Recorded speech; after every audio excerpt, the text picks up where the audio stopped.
6. I'll be doing commentary for 871's run here. This is the Super Famicom Japanese version of Dragon Quest VI, only released in Japan. So, yeah, I'll be explaining all the Japanese stuff and all the routing that's going on along with it. This is going to be Mudo 3%, so it's not going to be the full game. The full game is 7 to 8 hours speedrun. This is only going to be about 3 hours, and it will take us up through one of the first kind of major turning points in the run, both from like a story and a gameplay perspective.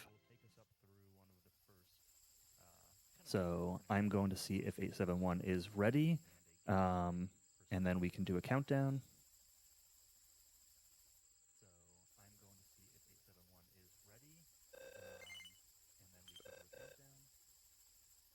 So 871 is a Japanese speedrunner, so they don't speak English, so they will not be on commentary. Okay, they are ready, so I'm going to do a countdown here.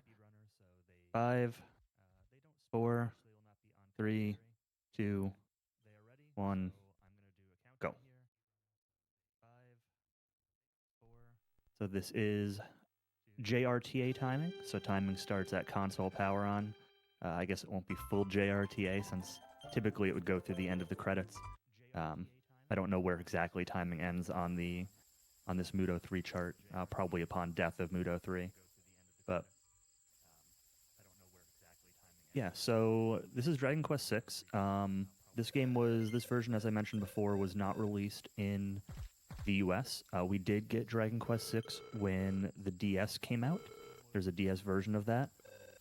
It's pretty similar to the Super Famicom version, but there are some notable differences in certain boss balance and things like that.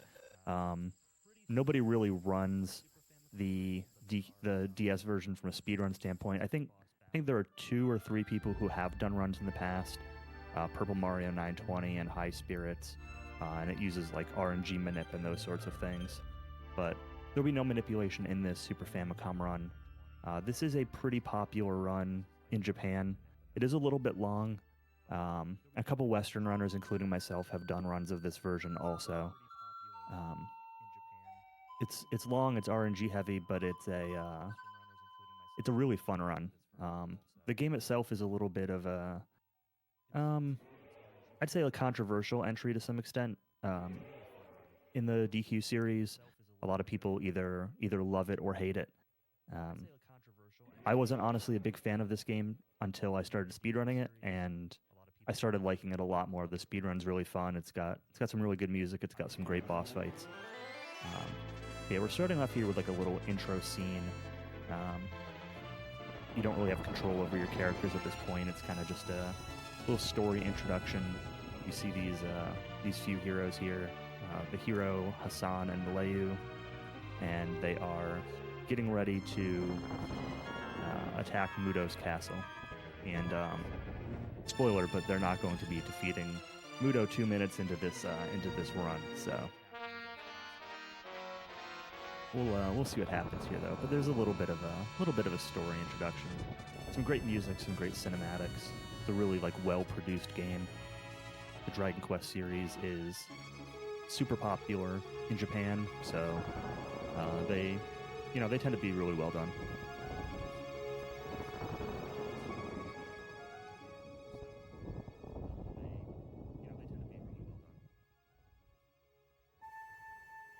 And yeah, as mentioned in chat, there is an English translation patch for this game.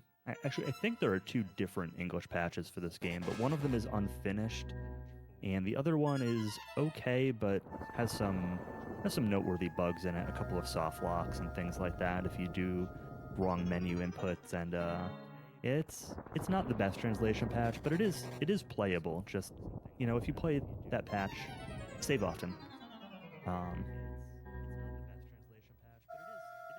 And also, the Japanese version's pretty fun to play too. Probably wouldn't recommend it if you don't know what's going on in the story, but the menus in this game feel pretty good. This is, if anyone's seen the Dragon Quest III Super Famicom speedrun, which is very popular, that's built on the same engine as this Dragon Quest VI game, but the Dragon Quest III engine is a revised version that's a lot faster, a lot like crisper in terms of menu inputs and things like that. So Dragon Quest VI is still a little bit more rudimentary in how the bag works and menu timings and things like that, but the menus do move decently well, and there is a lot of menuing in this speedrun, so it will be pretty important to optimize. But here we have heroes attacking Mudo, or Murdaw if you're more familiar with the DS translation names. I'll be calling him Mudo. And then, yeah, you've got the hero in the center, Hassan on the left, and Malayu on the right. We're not going to see them after this cutscene, though, for a little while. They'll be reintroduced a little bit later on. I apologize in advance for, like, naming things with DQ. So Dragon Quest sort of has an interesting history in that the original games in the US were Dragon Warrior 1 through 4 on the NES. Then we did not get 5 or 6 on the Super Famicom, and then we got Dragon Warrior 7 on the PlayStation, and then they shifted to the Dragon Quest name with DQ8 on the PS2. And throughout this history, they've had different localization teams. So the NES games have a very different style to the DW7 on the PlayStation 1, and then DQ8 and later have a more modern style with lots of puns and funny names and things like that. I will not use any of the modern names because I don't play as many of the modern games. I will mostly be using either the older names or, honestly, I'll be using a lot of the Japanese words for spells and items and things like that because I speedrun all these games in Japanese, or many of these games in Japanese. So, yeah, so after battling Mudo kind of sends you off, and you wake up in the town of Lifecod here, and yeah, you're starting your day, and that's kind of all you really know. So picking up a few items, a leather hat, and a defense seed, and then just kind of immediately leaving town. So what's going on here is that you're asked to, there's this festival that's going to be going on, and there's a nearby town that always makes a thing for the festival. I think it's like some kind of head thing. I don't know what it's called. And you're asked to go retrieve that, and you're given a little bit of money and told to head on down to Taruka in order to get that. So they're just going to be running from everything at the moment. Sorry, town of Siena. Taruka's later. I'm scrolling through my notes as I'm going to make sure I remember how the game goes. But yeah, at the moment, there's no need to fight anything. The stuff doesn't really give much experience. You're by yourself. You don't have a whole lot of power. So just kind of running from enemies and going to Siena. Some of the overworld enemies here on, like, right by town can be a little bit scary, but 7-1 did not get any encounters there, which is very nice. And yeah, so we enter town, and you were given something in your starting village that you can, like, they said, hey, go sell this to get the money you need, basically. And there are these two brothers, or I don't know if they're brothers, these two horned hat guy merchants that will offer you money for the thing that they brought with you from the town, and you can kind of haggle them up. You can go back and forth between each of these brothers, and they'll increase their offer until they give you 480 gold. So haggle them up, get the most money you get, and then we're going to buy a thief key from this merchant over here. So if you played DQ before, you know there's usually a few different keys. There's a thief key, a magic key, a final key, and sometimes some other one-off keys, and usually you get them as part of story progression. You go through a dungeon or you do something special, but in this game you just buy the thief key from a vendor, which is kind of cool.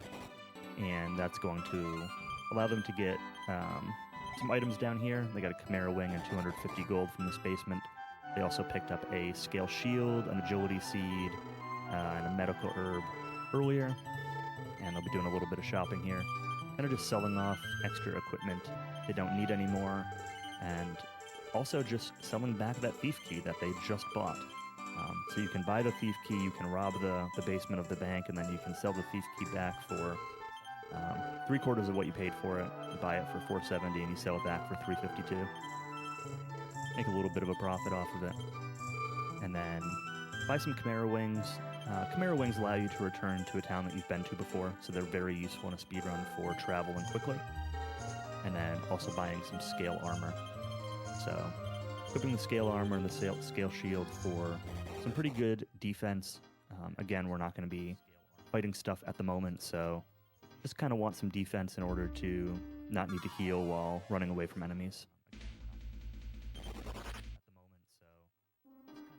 And the guy who makes the MacGuffin that you're looking for here, I don't know, it's like a ceremonial headdress or something along those lines, I think.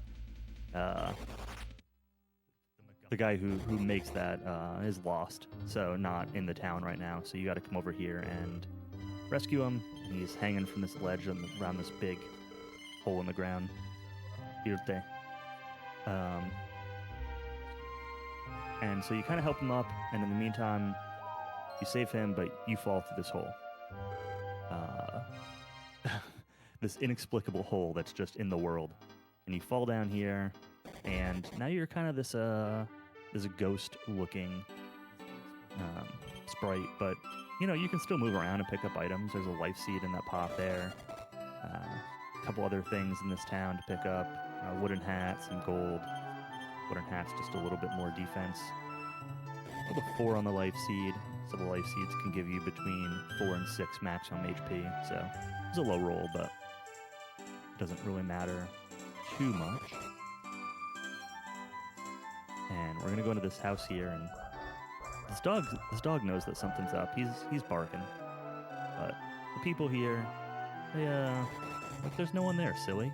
Stop your barking.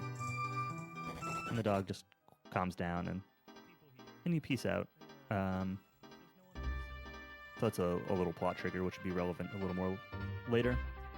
And then you walk out of town, and you can really only go this one direction. You walk up here, and there's this little hut that has this weird glowing well. And wells are sort of a feature of Dragon Quest VI. So this game has, as we've now seen, kind of two worlds to it. There's the real world and the dream world. So we're actually... I always get them mixed up, which is which. I think this is actually the dream world, and the one where you're the ghost is the real world. I don't know. It's honestly, you go back and forth between the two so many times in the run that, like, and shortly your sprite will not have that ghosty look, that it is impossible to keep them straight. But anyway, you go through the well, you get back into this world, and we grab the thing we need and return back to Life Cod.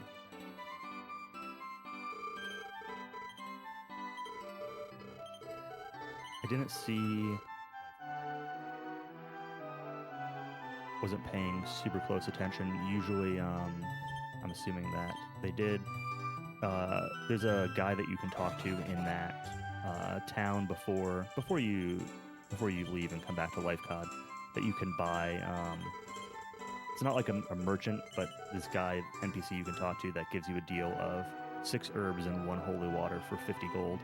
And that's normally like, I don't know, almost 70 gold worth of stuff. But it's a pretty good deal, so you usually buy that. It kind of fills up your inventory with herbs. The holy water usually goes to the bag, and it's kind of just an efficient inventory management tool. And in the meantime, we're coming back here to the town to have the ceremony. We get a little festival kind of scene here.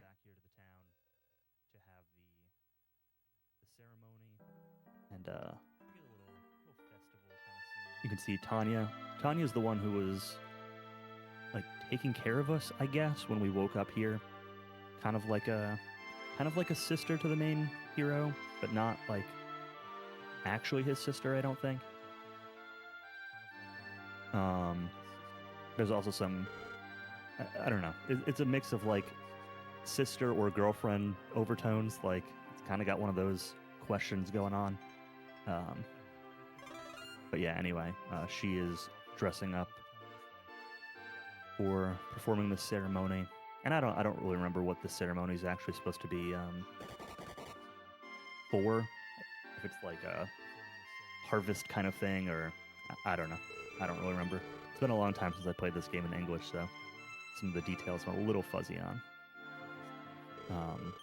But yeah, normally it's just sort of a standard ritual thing, but something a little different is going to happen this time. So we're going to put this headdress thing onto the goddess statue.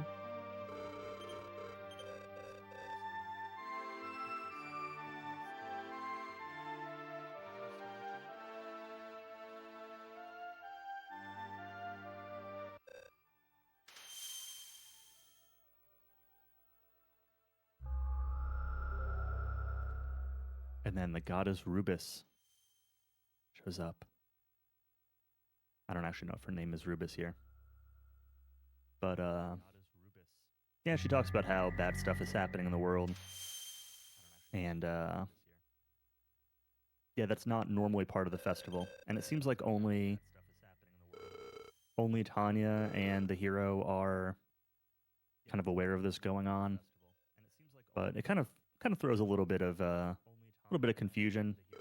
But I think the general reception is that, oh yeah, we're blessed by the goddess. That's cool. And let's party.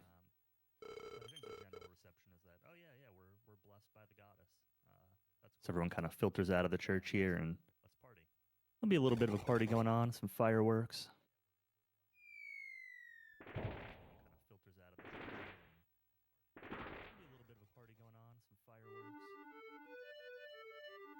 Showing off all that SNES graphical power.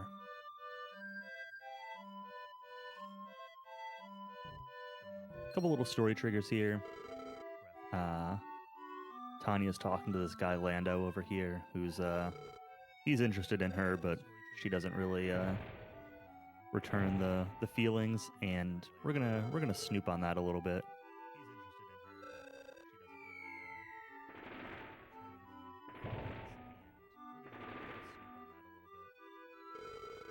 And then, yeah, after that, kind of just go back to the house and spend the night, and then in the morning, get to actually kind of start some more gameplay related stuff. This game does have, as you can see, a little bit of a slow, kind of comfy intro. There's some random encounters and some shopping, but I haven't fought any enemies yet or anything. But that'll be changing here shortly. It's actually like a really cool setup for the game. And when you're playing casually, of course, you usually fight stuff through the mountain and in the town, and you wander around a little bit in the other world. But in the speedrun, kind of just getting a lot of story triggers and setting up your inventory and your shopping and your money. Money is actually very, very tightly routed in this run. There are a couple of places you can get backup gold if you happen to wipe out. It didn't happen, so it's not a problem here. But in the next town, once we wake up in the morning, 871 is going to buy a boomerang, which costs 420 gold. It's kind of the classic cost of the boomerang in most Dragon Quest games. Except DQ4, I think it's different, but I think after that it's kind of always 420 gold. And we should have exactly, you can see there, excuse me, on the inventory menu, 421 gold. So we have exactly 1 gold to spare. So return to Siena and then walk down here to the Castle Rydok. Rydok is going to be sort of the central city hub of this run, of the Muto 3% run. It's honestly a pretty important town through the whole game. You come back here a few times for various story related triggers, but it's really kind of central to this whole first third of the run.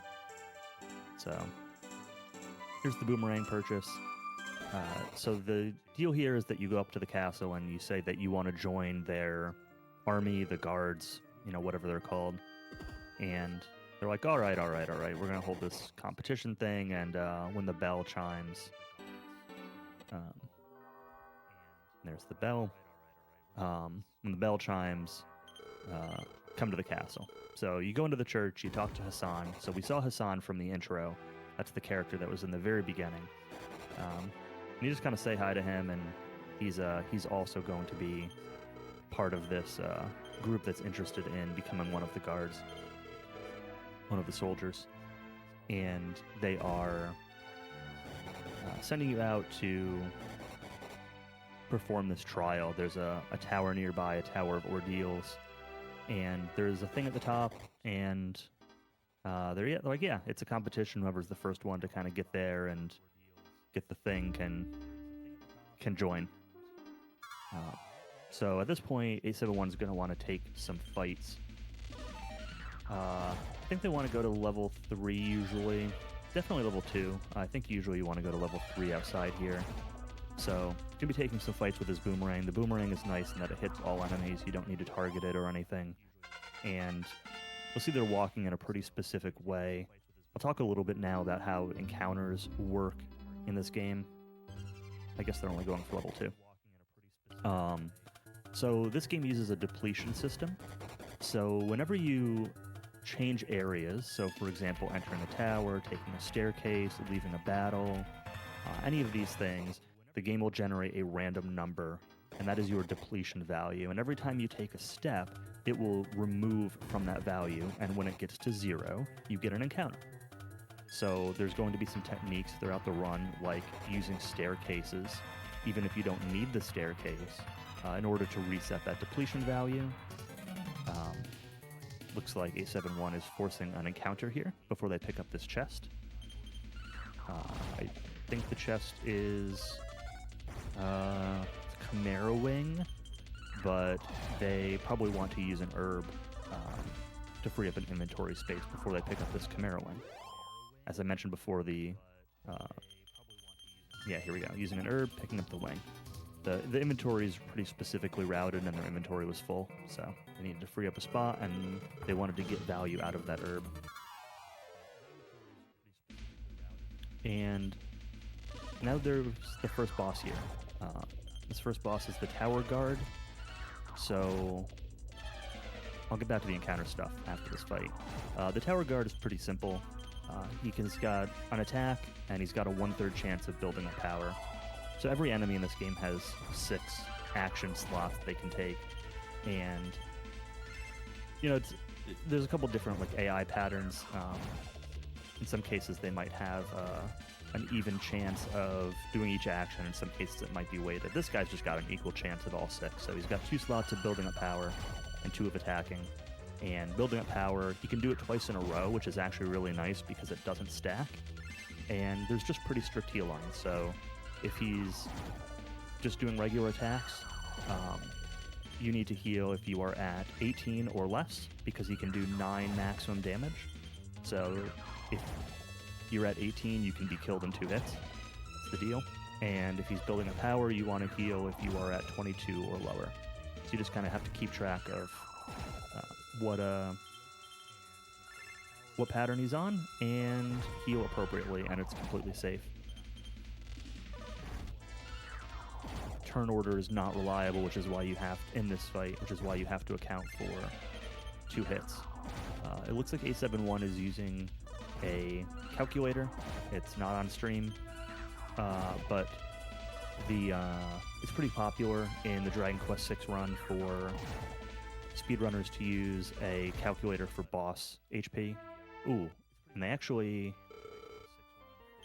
I didn't see if, they ran out of herbs. That's very unlucky. That can happen on this fight if you get a really bad pattern.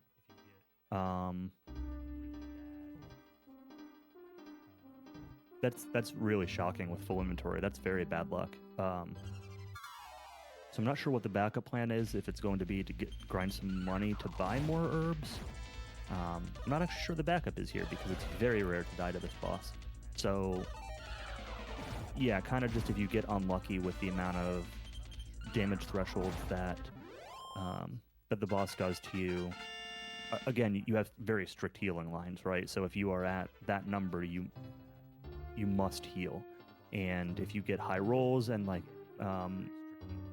you don't get like double build-up powers or things like that, you can end up using a little bit too much healing.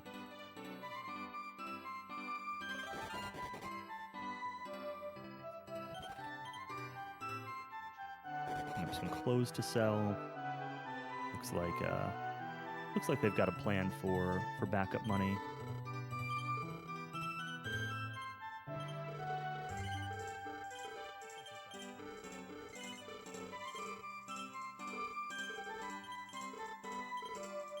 Yeah, I'm just gonna fill back up on herbs and go back in and try it again.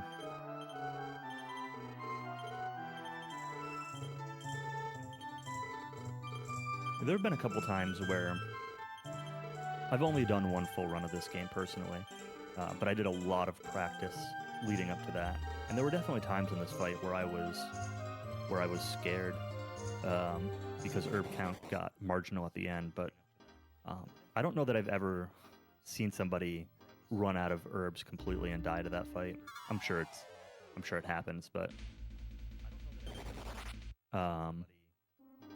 one thing that they will need to be careful of, though, is now the Chimera Wing is at the top of their inventory, so they'll just need to make sure that when they are menuing items in combat on this next attempt, that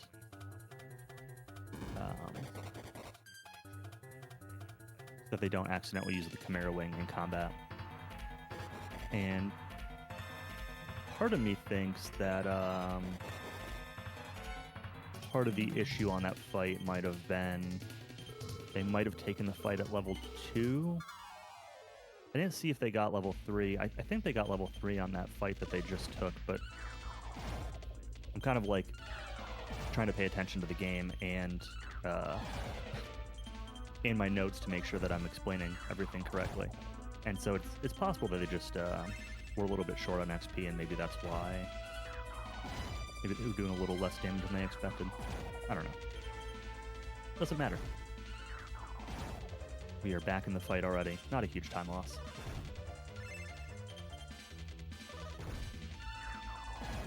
This guy's got 150 HP, so he's not too tanky, but you know, our damage numbers are pretty low at this point.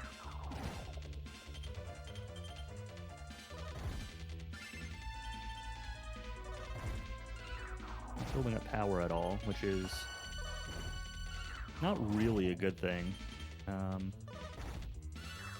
Usually you want to see some build-up powers because there's one. Okay, there's a double. That's really good. Triple. Okay. That helps a lot. 4 build-ups in a row. That's very, very good. Yeah, because the build-up power takes 2 turns, but it does 10 to 13 rather than 7 to 9, right? So it's a lot less DPS or damage per turn if he's building up versus just swinging away.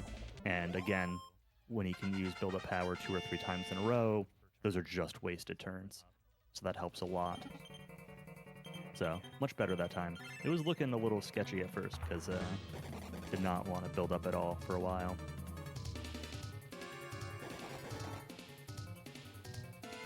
Yeah, through the tower guard, no problem. And now we can finish this this tower. So one thing that happened right at the start of the tower is 871 actually entered the tower and then jumped out. And what that does is jumping out of the tower causes you to fail the trial. And normally you get to the top and there's an additional fight that you have to take if you don't fail the trial. And that fight is slow, so it's faster actually just to jump out, fail the trial, and either way, regardless of how it happens, you come up here and Hassan has gotten here first. So we're just going to follow him out and leave. One notable difference here is that normally in the full speedrun, you collect tiny medals throughout the game, and you actually collect 70 of them. And there's a medal king that you can turn the medals into to get various rewards at certain thresholds. And the first tiny medal is usually near the top of that tower. But because this is the Muto 3% run, there is no access to the medal king, and there just aren't enough medals early in the game anyway for it to matter, so the medals are going to be skipped. So there's a little bit of different movement in there than what you would typically see, but not a big deal. So restocking on Chimera Wings. I didn't see how many they bought. Usually you'd try to buy 6 there, but because of having to restock on herbs, they might have been a little bit short. But not a big deal if they're short a wing. Can always buy them later.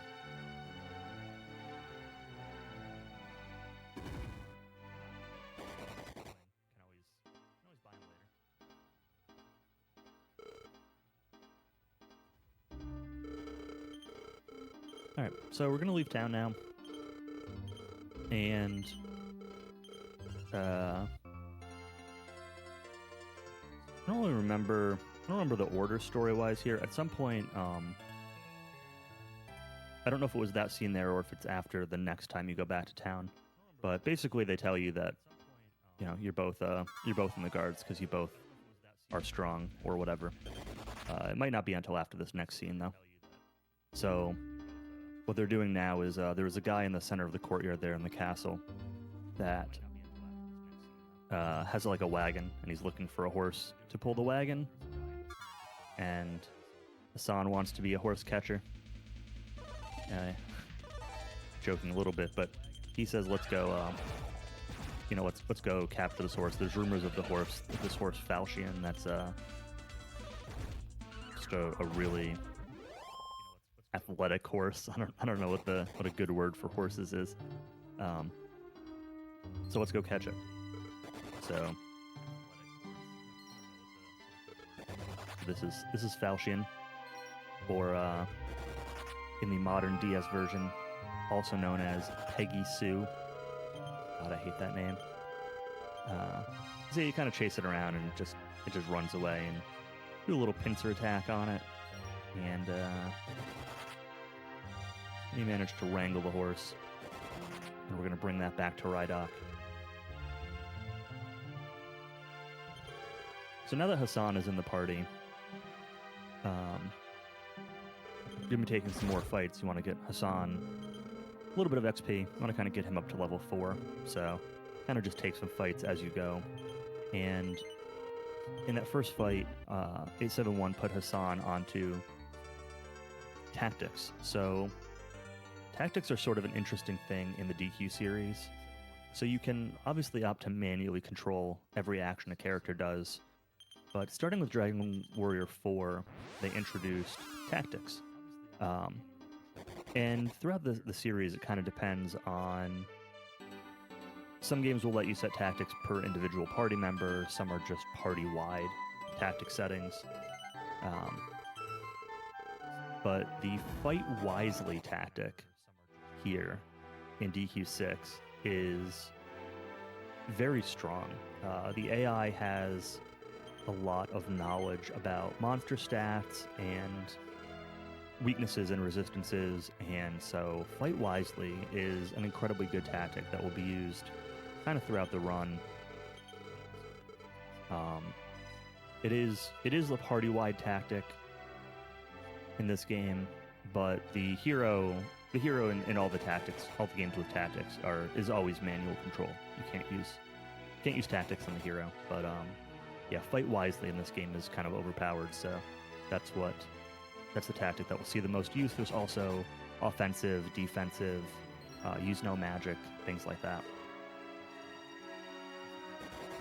And yeah, so we bring the horse back, and we're gonna come up here for the introduction to be one of the soldiers of Rydok here. A little bit of a scene.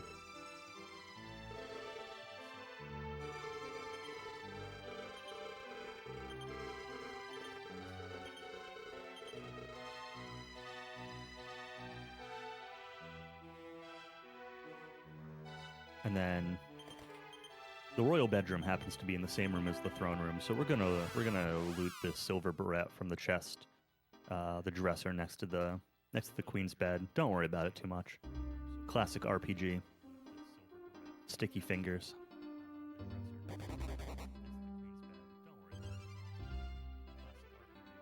Yeah, so now we are off to well, I don't actually remember what the what mission the king gives you there. Kind of the idea is that Rydok is gearing up to try to fight Mudo.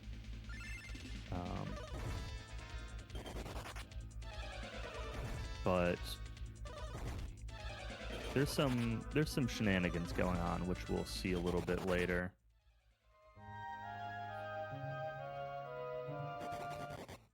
Again, I kind of know all the key items and the gist of what's going on, but specifics like that, I'm a little fuzzy on. But we're going to come out over here into this woodcutter's house. There's a antidote herb and a wooden hat. And this woodcutter is going to kind of help tell us how to get to this other part of the continent. There's like a river kind of blocking your way, but this woodcutter wants to build like a little shed next to his house. And Hassan, whose name in the in the DS version is Carver, is happens to be a carpenter. So he's gonna, in no time, just put all this wood together and build a nice little shed. It's pretty common for Japanese runners, not every time, but there are a few Japanese runners who actually like sing a little song along with that little scene of Hassan building the shed. I don't know the song, but there's a little jingle that can go with it that some runners will sing. And the woodcutter is going to kind of tell you the tip about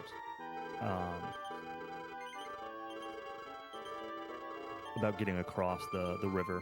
There's a tunnel that you can go through if you search a certain spot. And yeah, I see there in the dialogue. So the idea is that we're looking for the Mirror of Ra, which it's a mirror with the power to dispel illusions. It's kind of a common recurring item. It's in many of the DQ games. DQ 2, 3, 4, 5, 6, 7. It's in very many of them. At various levels of being required or not. Most of them it's required. DQ 4 and 7, it's just like a kind of a side optional item that you can use in combat. But anyway, that's what we're looking for right now. Is we want to dispel Mudo's illusions. We want to be able to dispel his illusions, so looking for the Mirror of Ra so we can confront Mudo with it.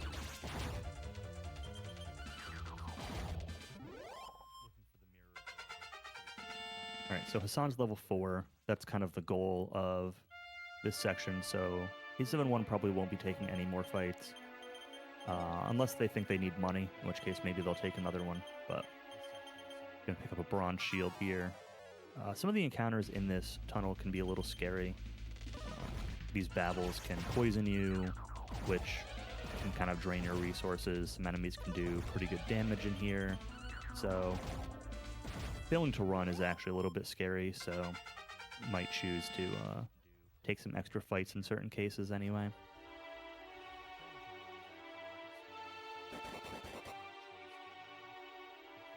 Speaking of running away, I haven't seen a whole lot of running beyond that very initial walk from Life Cod down to Siena, but I'm going to start seeing more fleeing from random encounters soon. And the way fleeing works in Dragon Quest VI is that every time you try to run away, the first time you try to run away from a battle, you have a 50% chance of running away. The second time, it's also 50%. The third time that you try to run, it's 75%, and then from then on is 87.5%. That rate varies a little bit based on which DQ game you're talking about. So some of them it's a guaranteed run on the fourth try. Sometimes it's a 25% chance on the first run attempt, but this one is 50-50, 75, 87.5. You're never really guaranteed. There is a job system in this game. This run will not see the job system because it unlocks like at the point where this run is going to be ending. So that's why I mentioned earlier that this run kind of goes up to the first turning point of the game.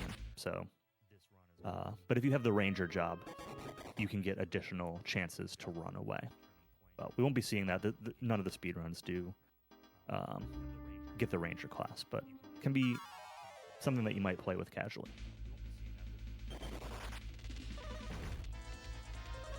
So a little bit scary here that Flower just put the team to sleep, which is unfortunate. Okay. A death. So character death here is okay, but you really don't want to wipe out here. You'll be taking a death warp very shortly, so you really don't want to overheal and then make the death warp take longer. So it's always a little bit of a tricky balance on that walk. Re-enter real quick here for the return point. So this that 871 just walked into, that little ruined castle. This is the spot where Dharma is going to be later, or All Trades Abbey, as you might know it as.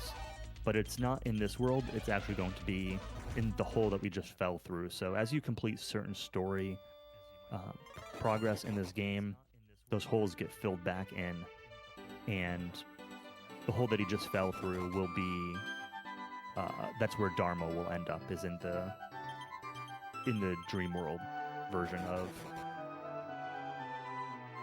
that spot. But going into this world's version still gives you that return point, so you can return there later.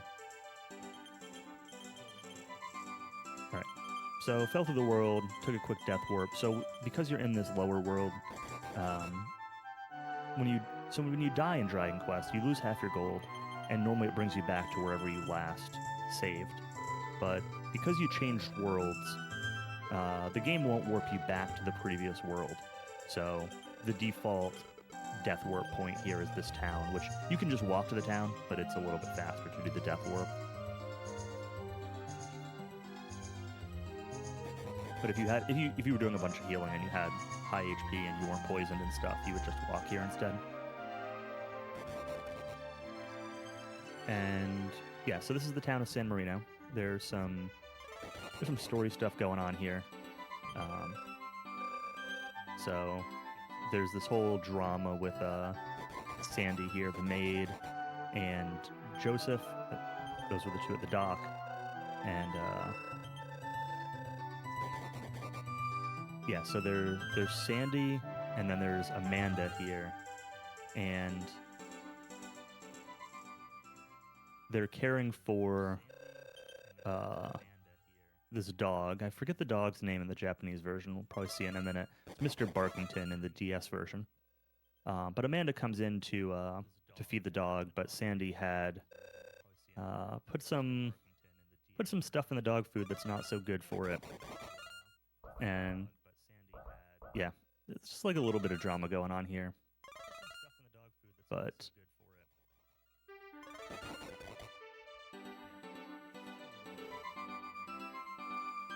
see the effect of it here. And then, yeah, the dog collapses because of the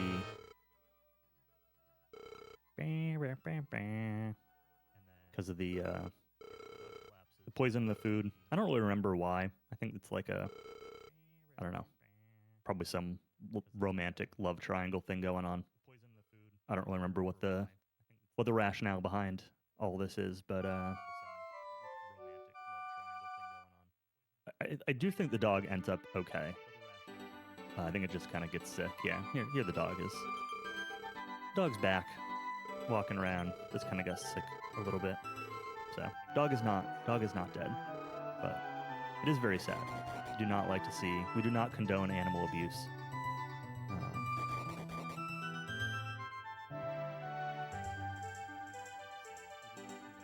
Yeah, so there were a few things to pick up. The main one that 871 picked up is an iron claw from a barrel. That'll be a good weapon for Hassan. And normally you get a couple tiny metals here, and you trade around some herbs and stuff like that. But again, skipping the tiny metal. And you happen to find on the dock here, in the little tavern by the boat, Malayu. So you may remember Malayu from the intro cutscene of the game. And Malayu can actually see you, which no one else in this world has been able to do because you're this ghosty thing. And she says that she'll help you out. She knows somebody who can help. So she's bringing you to Grandma's house, who's I don't know, kind of like a witch, fortune teller. And that she'll be able to help you out and make it so you're able to be seen. So you leave town and you kind of follow her here.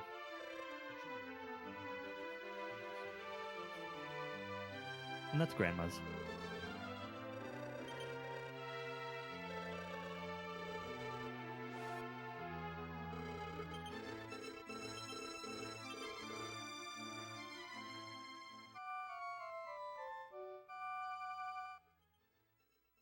So spend the night. It's going to give an automatic revive for Hassan, so we don't need to worry about spending money to revive him. And then a couple of important items to pick up here. This here, the Hoshino Kakara, is a Lucida shard. So Lucida shard has a couple different uses depending on which DQ game it's in, usually relating to confusion. So sometimes it'll cure confusion, sometimes it'll cause confusion. But so in this game, you can use it as an item in combat to try to confuse an enemy, to cast the confusion ability on an enemy. And that's kind of a feature of DQ6 in general, is that there are a lot of usable items, a lot of tools that you can use over and over in combat. We'll see more of another one later, or two more of them later in this run. And the Lucida Shard is going to be one that we're only going to get one main use out of it, but it's kind of an important one for the upcoming boss. And yeah, so Grandma says that she can help, but we need to get the Dream Dew or Dewdrop, or I don't remember the exact name of the item. Dream Drop is what my notes say, I guess. From this nearby cave, and that can use that to restore ourselves to full, I don't know, solidity, visibility. So we're going to be going through this cave. Malayu's following us, but she's not actually a participant in the combat. In the DS version, I believe she's an AI party member during this segment, so you don't get control over her, but she is able to help out in combat. But in this version, she's just kind of following along. And those monsters there that just showed up, those baby goyles, you do not want to see those. So we've got pretty good defense at this point. We've been spending a lot of money on armor, and that only helps against physical attacks. And those baby goyles have Gira, or Fireball, and that does AoE magic damage to the team. And we have no real defense against that. So that fight with 4 of them in particular is very scary. This cave will be the first place where, if anyone's familiar with Dragon Quest, where metal slimes can show up. Metal slimes are worth a ton of XP. You don't usually expect to find one or get one in here, but this is the first place they can show up. It'd be very nice. One thing that you saw in the encounter with the birds there is the birds lowered 871's defense with the Rukanon spell. And there's a little glitch. I guess mechanic of the game, where when you go into your inventory to like re-equip stuff, you go into your equip menu, you actually it resets your defense, both up or down, because it kind of recalculates your defense. Okay, so interesting fight. So The strategy for this fight is to use this Lucida shard that we picked up and confuse the boss. And it's a... I forget the exact odd for it to hit. I think it's... I guess my notes don't say. I think it's like a 2/3 chance to confuse or 50% chance to confuse or something. And then there's a 25% chance that they'll break out of it if they attack themselves. But there's kind of a couple ways this fight can go. One of them is, what you hope for is that it just chooses to run away. So this monster, when it's confused, can just run from the fight. And it's a pretty low chance. The other way that this fight can go, so there we go, it ran away. So you get no XP if it runs away, but it ends the fight as quickly as possible. The other thing it can do is it can just keep attacking itself, and you can eventually damage it down. The one risk to that fight is that it can boost its defense, and it also has a paralyze hit. So it can attack itself, paralyze itself, and then it won't take any actions, including running away. So if that happens, it can't run away anymore. We obviously didn't see that, but one thing that can happen in the fight is it can buff up its defense, paralyze itself, and then you're stuck doing like 1 or 2 damage at a time to it for 370 HP, and the fight can get really slow. That was actually a pretty good fight. Not a first try run, but pretty quick. So fastest way back out of here is actually just to death warp, so I'll be taking an intentional death.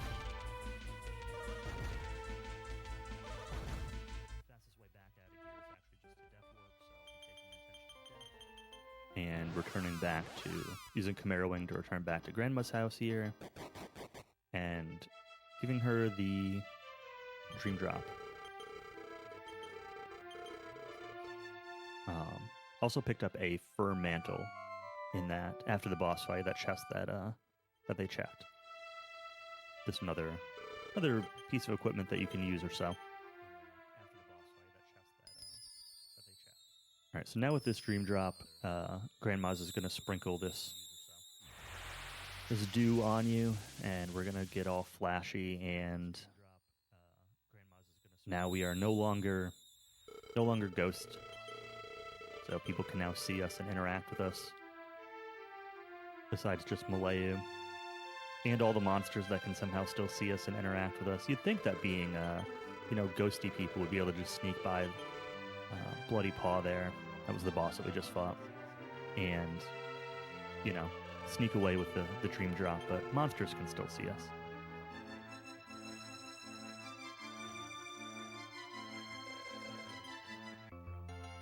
So at this point also, Malayu is going to travel with us, so she'll now join our party.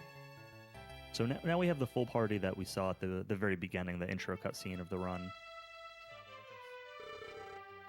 So all the characters that you know of going into the game are now part of the party. There will be more characters, but this is sort of the initial crew.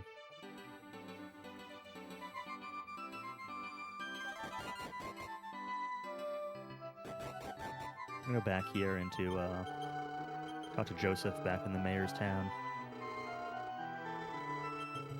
Finish up this little storyline with the stuff with Sandy and Amanda.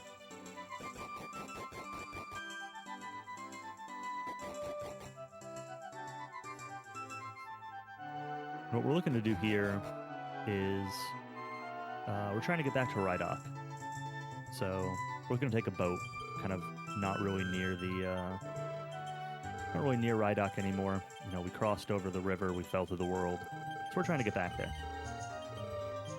Going to do a little bit of shopping first. Need 150 gold here in order to afford the ticket to take the boat. And also want to clear up some inventory space. So 7-1 will probably pick up a fur hood up here. Yep, here in a barrel. Again, just a little bit more defense / money. I think this fur hood just gets sold. I don't think it's actually used at all. But it's extra money. And then we're going to grab the boat ticket. It's 50 gold per person, so 150 gold for the 3 of us. And this will get us back to Rydok. I say back to. I use this phrase a little bit loosely, because we fell through the world, so might not be the exact same Rhydock that we left. And yeah, now that you're kind of solid in both worlds, it gets extra confusing to remember whether you're in the real world or dream world. So I'm probably not even going to try to I'll make a note of when they're switching between worlds, but I'm not going to try to remember which one they're in at any given time because I get confused myself. Yeah, so I talked a little bit earlier about the depletion values. So on this overworld, you can see there are different types of tiles, right? There's grass, there's forest, there's mountains. There's like these thickets or brush, which is the darker looking grass. There's poison swamps, there's desert. And you know, just to kind of repeat the depletion thing, the game generates a depletion number whenever you change between areas or leave an encounter or something like that. And it counts down every step, and the different types of tiles have different depletion values. It's kind of just the point of that. So mountains give you more depletion than forests, and swamps, which give you more than sand and thicket, which give you more than grass. So you can take more steps on grass than you can on mountains without getting an encounter, for example. Pretty straightforward stuff, but wanted to explain that. So doing a little shopping here, selling off a lot of this extra equipment, pretty valuable, and buying the royal clothes for the hero, which are both decent equipment, but I believe also required for this story point, because you come into the castle and they start calling you Prince, and you apparently look exactly like the Prince of Rhydock. But you came from Lifecod, like you don't know anything about this. Go downstairs and talk to the guy in the jail. It's like a completely random plot trigger. But you're gonna head up to the throne room here, and they're gonna again call you Prince.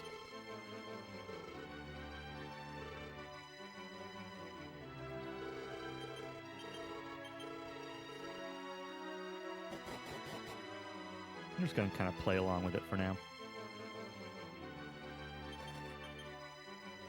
Grab a silk robe, talk to the maid here, get a little bit of a cutscene. This game has a fair number of these like story scenes that go on. Worth noting, turbo is allowed for all these Japanese runs, so this run actually becomes a there's a lot of like breaks in this run because of turbo. So this is actually like a good opportunity as a runner. I mean, I know it's only an hour into the run, but like there will be plenty of these opportunities throughout a full run. It doesn't really matter for the Mudo %, but like people often wonder when you run an 8-hour RPG, like, oh, do you eat food or do you take bathroom breaks or whatever? And with turbo, there are a lot of scenes like this where you kind of just get like a minute where if you need to stand up, stretch, etc., you have time to do so. So this is actually a pretty nice run from a runner standpoint in that regard. All right, so they ask us a question to test whether or not we're actually the prince, and we get it wrong, and they boot us out. So turns out we're maybe not the prince? Question mark.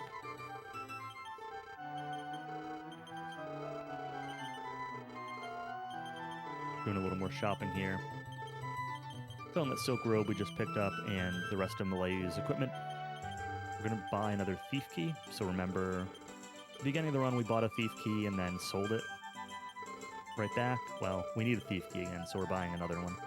And also 2 gold bracelets, which are accessories that give quite a bit of defense power. I think it's 20 defense.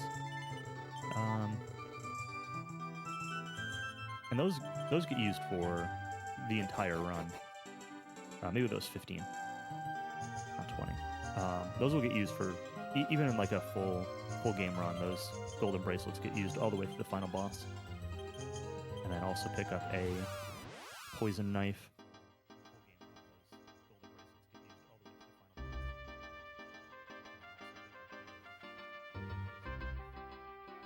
So we're not actually the Prince of Rydok, and Rydok is kind of different than how we left it in the upper world. We saw that the king and the queen were both kind of just like lying there in bed. We're in the upper world. The queen was missing. The whole thing with Rydok is like, it's very convoluted.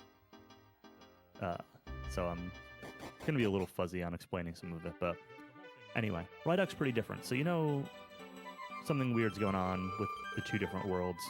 The places are the same between the two, but the characters and the exact story between the two are not really in sync with each other. So we're going to come down here to the town of Amor and get some story beats to hit while we're down here. Various characters that we need to talk to. Normally you'd pick up a couple more tiny medals down here in this town, but not today. No tiny medals.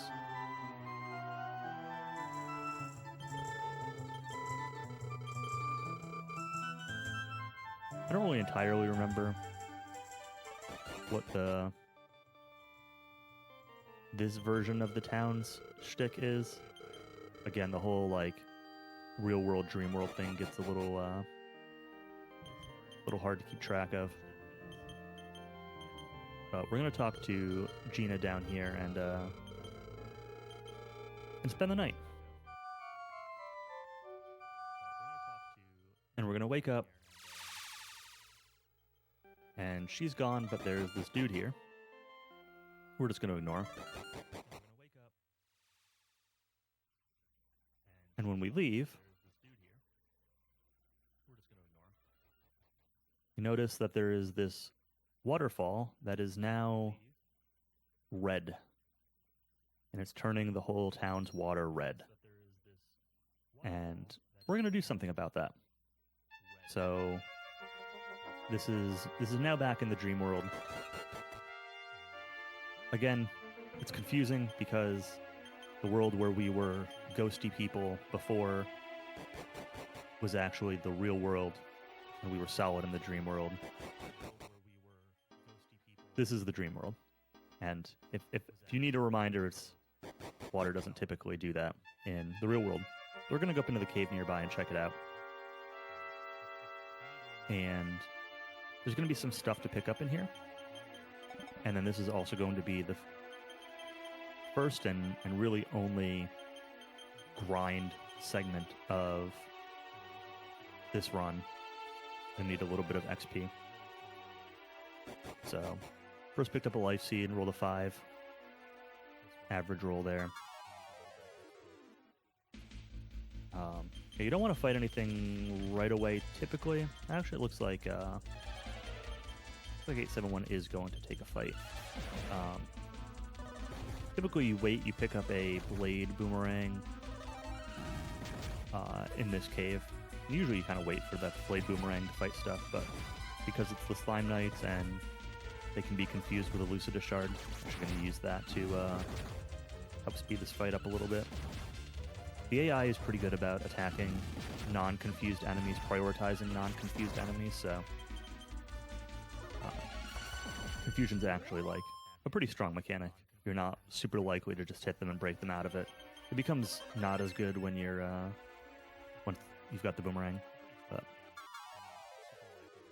this dungeon can be a little bit confusing.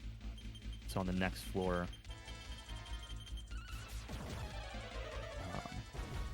yeah, so here you can see the baby Goyles using Fireball like I mentioned earlier. On the next floor, there are these like logs that you can kind of ride between platforms, and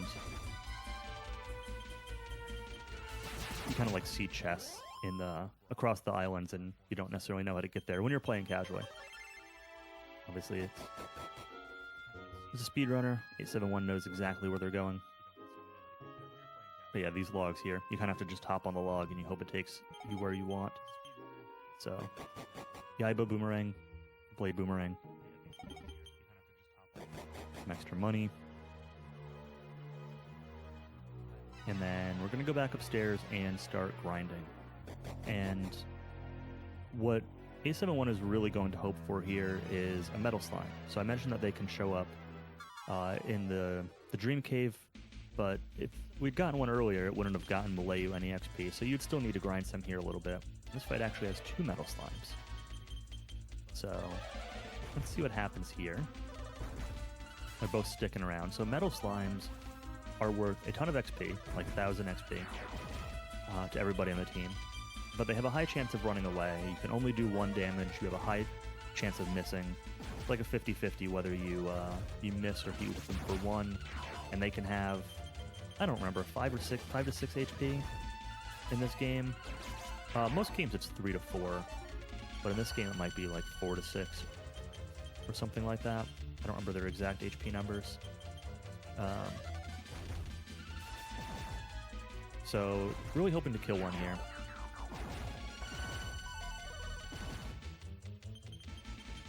The boomerang is normally not a good weapon for fighting metal slimes because when they're the right...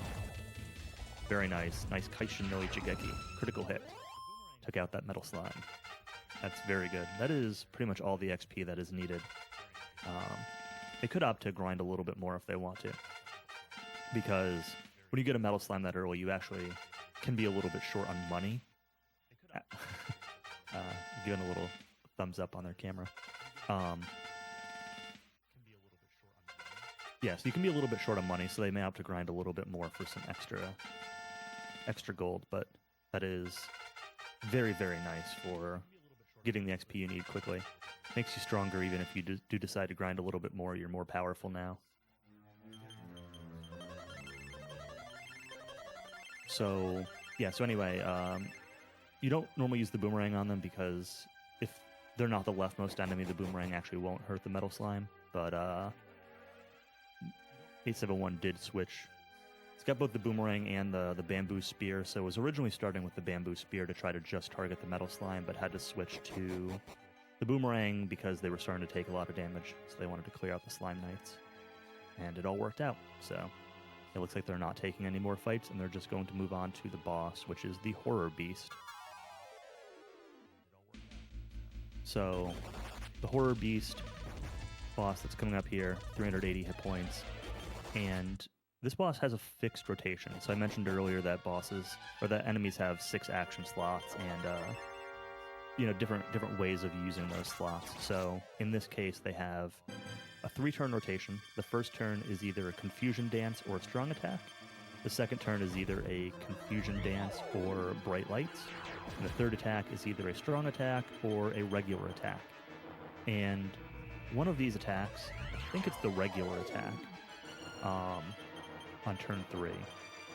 But it might be the Strong Attack. I don't remember which. Will always target the character with the lowest hit points. So what 871 is going to do here is start by using Upper to raise characters' defense. Hassan, Hero, and Malayu should all get it. And you kind of just... Malayu has 100% confusion resistance, so she will never get confused. Hassan is currently confused. Hero is currently confused. But it'll wear off. It's not a huge deal. And you generally want to leave the confused characters at lower hit points, so that way they get hit by attacks to break confusion.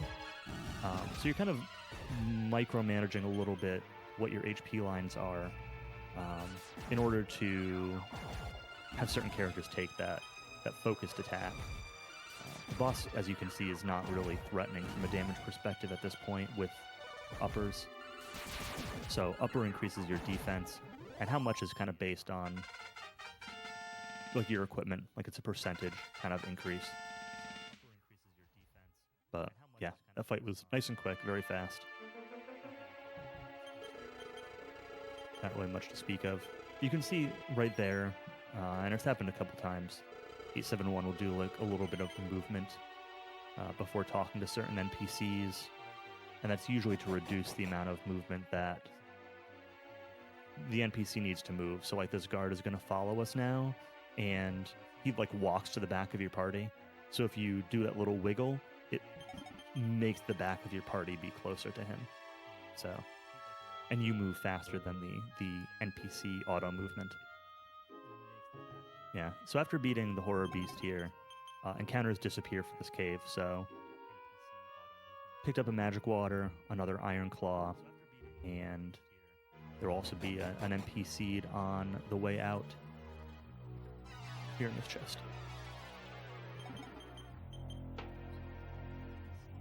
And you could pick the stuff up earlier, but there's no need, and again, you don't get encounters now, so it's a good time to pick up all the treasure that you might have missed.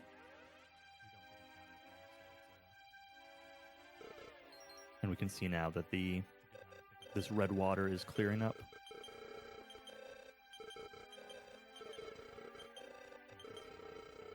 And the characters here are Gina, who was the old lady that we talked to, remember, before we entered this dream version of the town, and Iria. And you know, they seem to be a couple. And they're talking about the raw mirror and all that. I think they're still I don't remember if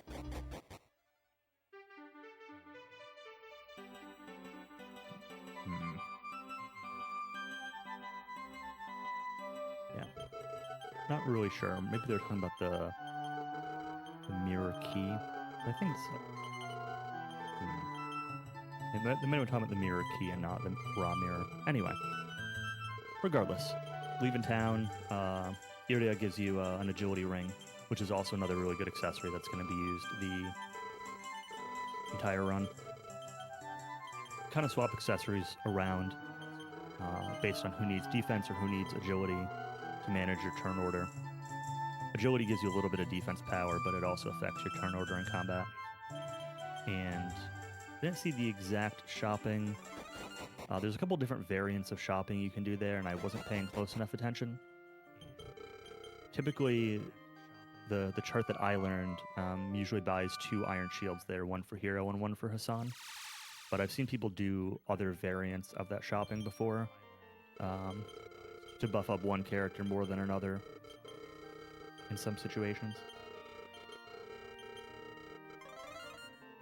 And yeah, we're going to sleep again and wake up back in the real world. And because of what happened in the dream world, so Gina and Iria had been separated from that point because Iria went off to try to find the raw mirror.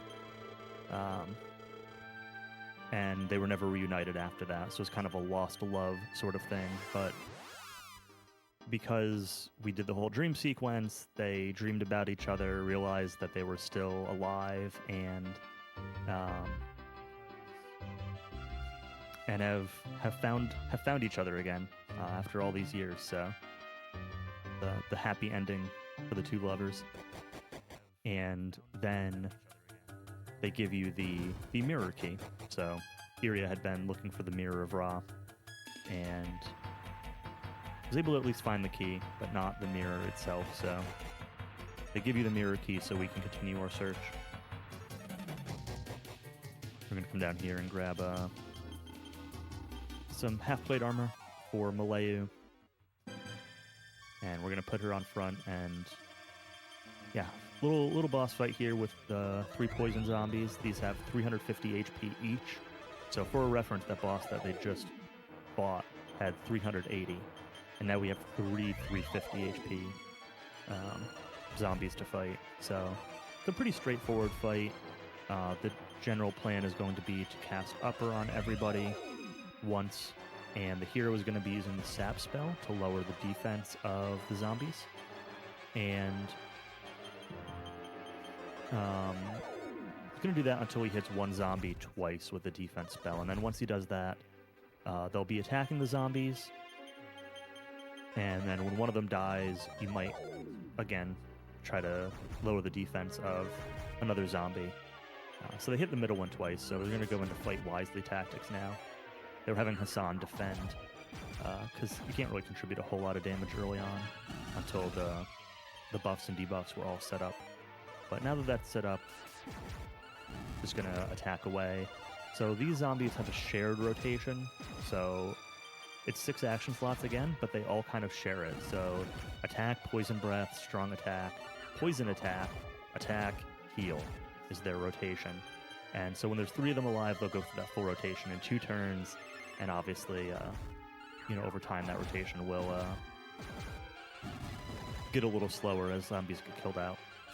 But the nothing really too scary about this fight. They do have an envenom attack, which will do damage to you every turn. And if you are on Fight Wisely, Malaya will just cure that envenom. So you don't need to manually menu that cure or anything. And their poison breath is actually really good to see. So their poison breath puts a regular poison on you. So both envenom and poison are the same status slot. But poison only hurts you out of combat, whereas envenom will hurt you in combat.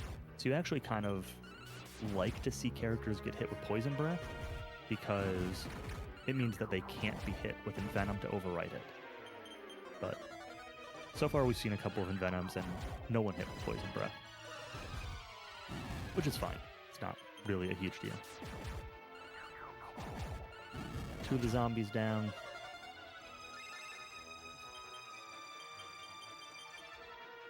Switching to defensive tactic.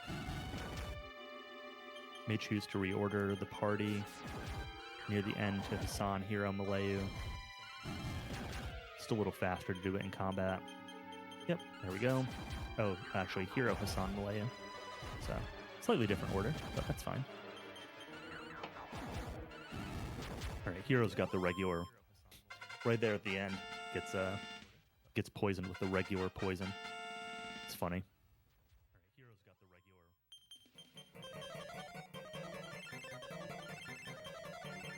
I'm gonna use the heal all tactic there, or menu ability to heal everyone's HP up and cure the poison.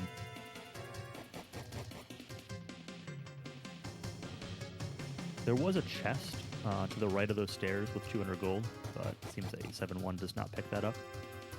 Sort of optional, depending on your money routing. And yeah, so this is the mirror tower. The key to where those zombies were is you kind of just have to walk around the tower and wait till you don't see the reflection. And that's where you can, I don't know if it's no reflection or if it's a distorted reflection. I think it's no reflection. And then that's where the poison zombies were, and then you kind of come through here and climb the tower. And the idea is that there's this central room. There's a little ghost girl just chilling out in the tower. Don't mind her for now. There's a central room in between these 2 towers, or these 2 spires of the tower, I guess. And it's being held up by these 4 sort of energy beams. And so at the top of each, the right and the left tower, there are 2 spots where we need to break those beams. And they're being held in place by these little orbs being in front of the mirror. So the right tower isn't super scary, has a lower encounter rate and not as scary of encounters.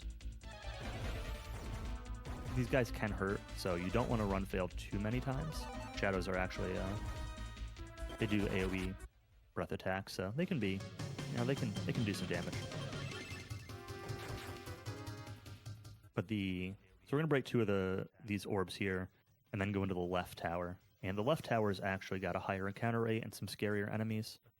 So hopefully everything goes smoothly there. You can very easily get wiped out.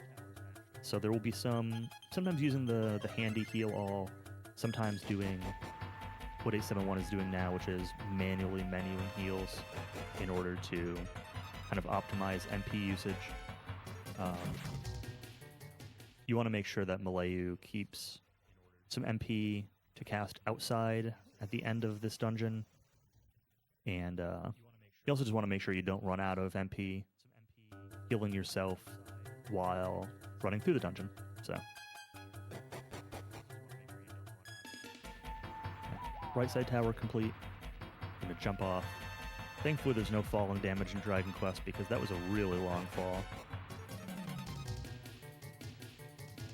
And move on to the left side tower. So you can opt to try to, it wouldn't have worked there barely. When going through this tower, there are places you can opt to try to do an encounter depletion reset by using the staircases in the middle. And it's, you know, you lose a couple seconds doing it, but you might save an encounter or two. But as you can see here, you know, the encounter rate is clearly much higher than it was on the right side.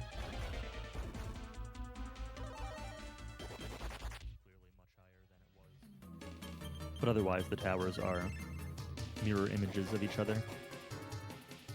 On the right side tower, there was a seed of strength that they picked up, and there will be a seed of agility on this side. So just some more stat seeds to give you some bonus stats. Those really do add up over the course of the run.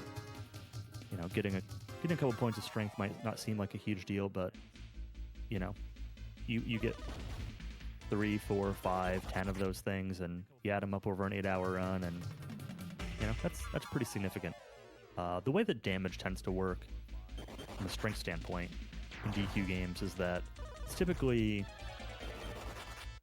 basically your attack divided by 2 minus the enemy's defense divided by 4. And there's some random factors and stuff in there, but so effectively every 2 points of strength or 2 points of attack power gives you 1 extra damage per hit. And when you're using something like a boomerang, that can also contribute to multiple enemies, or later on in the run, probably not this run, but in the full run, you get things like being able to build up power or doubling your attack damage, spells, and things like that. So, you know, you get 5 seeds that increase your damage by 1 each, and then you double that to 10, and then you build up power, which doubles it again to 20, and suddenly those seeds have given you, you know, 20 extra damage a hit, which is pretty good.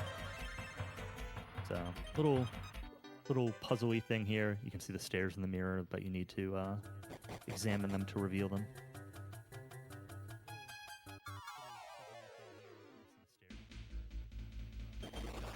Getting a lot of fights, but nothing too major. Malayu's got plenty of MP, so... And we're at the top floor. Gonna break the last two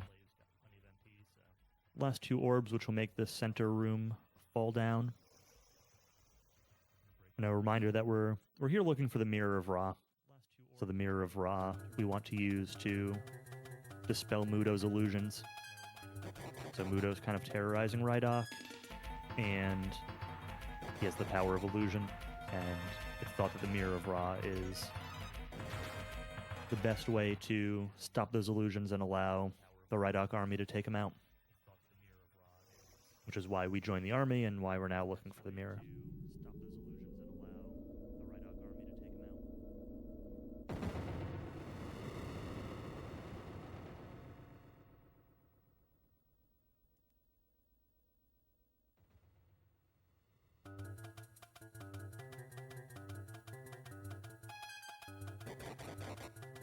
So the central room is now available. I'm going to jump off the tower.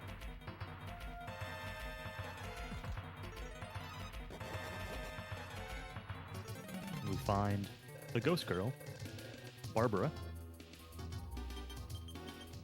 and we're gonna use these dream drops on her, the same ones that when we brought the dream drop to Grandma's earlier, and she turned us solid again. She gave us some additional dew in case we found other people that were in a similar state. So we used it on Barbara, and she's now going to decide to actually join us, as we were able to restore her.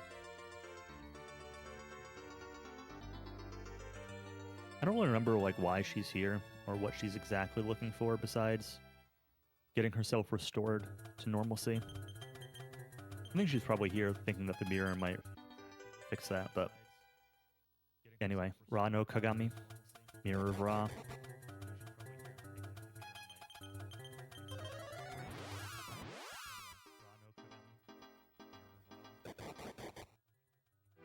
Oh yeah, you don't use outside, you use return. All right, so we're returning now to Dharma. This is that ruined castle that 871 stepped into very, very briefly back before San Marino. And there's a well there, which conveniently lets you go back to the dream world. Can they be used from the dream drop distance? That's funny.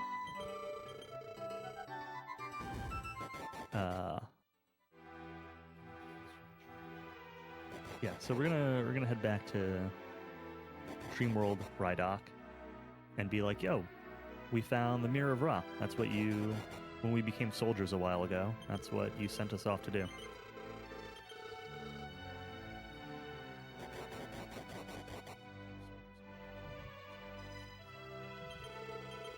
So there was a little optional side quest thing you can do in here.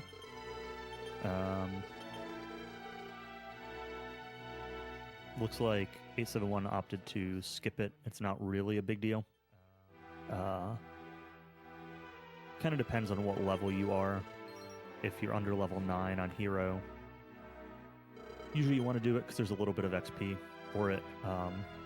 There's like a lady above a well, and she lost something down there, but there are monsters down there. So you go down there and there's like a dark goblin, and you can fight it. And you bring the lady's ring back and you get a strength seed for it, and you get a little bit of XP for fighting the dark goblin. But with the metal slime earlier, I think that 871 is fine on XP, and besides they don't really care about the strength seed. It's not super important, but just like a simple little extra side quest.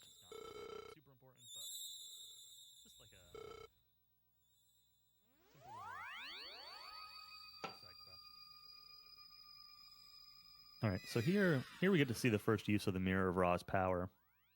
And it turns out that the king is actually the queen. What's going on? The queen's been missing. Well, here she is. So the queen was illusioned to be the king.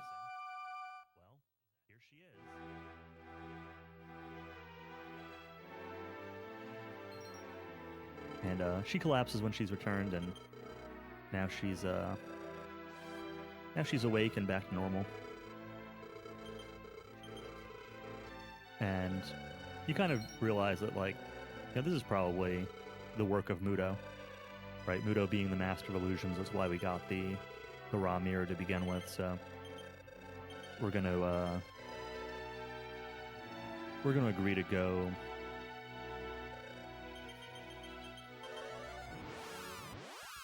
confront Muto.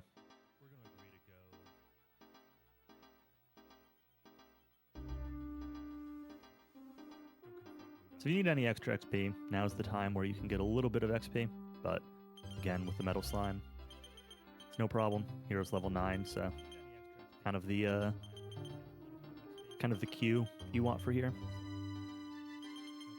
Doing a little bit of inventory management, trading some stuff around. We have Barbara on our team now, so trading around some herbs, stocking up Barbara. She'll be using them during the Muto fight. She's pretty low level because she just joined our team. We're not going to be grinding her up or anything like that, so she does have a couple of spells that'll be useful in this fight, and otherwise, is also able to do some healing with the herbs. You get a nice free inn with that bed, and able to take a safety save here. So the little menu was just putting the agility ring onto Malayu, giving her gold bracelet to Barbara for some defense, and then stocking up Barbara with herbs, and Hassan can also take a couple herbs. And you clearly don't want Barbara in the front alone in these fights, so we're going to be running from a lot of enemies in this next area. Just kind of reorder back to a normal party order. I haven't really talked about party order a whole lot, so it's used a lot in this run for menu optimization, so Barbara was alone in the party there because it made it faster to just give her a bunch of herbs and things like that. So it's actually faster to reorder then, you know, kind of like manually move around your characters in the menu, move around what items you're trading in the menu. But in combat, party order also has a really big impact where, so for standard physical attacks, typically the way the AI works is that the person in front has a 40% chance of being targeted, the person in second has a 30%, then 20, and then 10. So you generally want your characters with the most hit points or the highest physical defense to be in the front, to be more likely to be targeted with physical attacks. Spells are an exception. Spells are usually an even chance to hit every party member, and as mentioned earlier, there are some times where enemy will have specific AI for certain attacks, like it will target the lowest HP party member or something like that. But in general, you want your strongest physical defense characters at the front and the weakest ones at the back. So that's the reason for this party order. Now we're going to be going through this this cave down here and going up to Muto 1. So I'll start talking about the Muto 1 fight now. There's like a little castle thing that you'll have to go through at the end of this. And there's like it's supposed to be a puzzle where there's this dark room with a hidden walkway that you're supposed to walk on. And because it's fixed, you can just, if you know the pathway, you can just kind of walk across it from the start without going through the whole castle and finding the actual solution. I don't remember what the actual solution even is at this point. I don't know if it's to light up the room or if it's something that just shows you what the path is supposed to be. But, because we skip it. And then there will be the Muto 1 fight. So we'll go up to use the mirror on Muto, and before that he will battle us before we get a chance to. So Muto 1 has a 3-turn rotation. The first turn is a flame breath that hits your entire party, or he can attack. Turn 2 is he can use upper to boost his defense, or he can attack.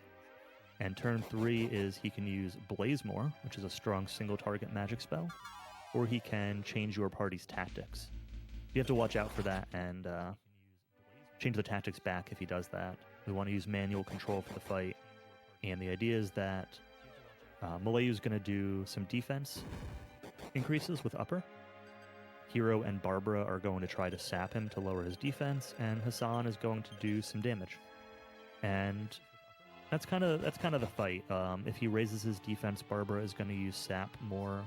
So here's the dark room I was talking about. Barbara will use more sap in order to re-lower his defense. If he uses flame breath, everybody needs to heal themselves. Barbara and Malayu will actually usually cross heal each other because of turn order to protect Barbara. So you hope he doesn't do too many flame breaths because you have to waste a lot of time healing. But generally this fight is reasonably stable once you get your setup in place. But Muto 1 has 900 HP. Looks like he's actually opting to use Ice Bolt with Malayu and not upper, and using defensive tactics. Okay. It's a little bit differently than how I play the fight, how my notes play the fight. There are a lot of little variants like that you can do. Probably just for the start of the fight to cover a turn 1 flame breath. So there was Blazemore, which is a little bit scary. Usually if there's Blazemore, it does enough damage that you need to double heal that person. So, but it's fine. There are reasonably consistent HP lines. So here you can see Flame Breath, everybody just needs to turtle up, heal themselves. Hero will use the heal spell, Hassan will use an herb, and then, yeah, like I said, Malayu and Barbara will cross heal each other. The tactic swap.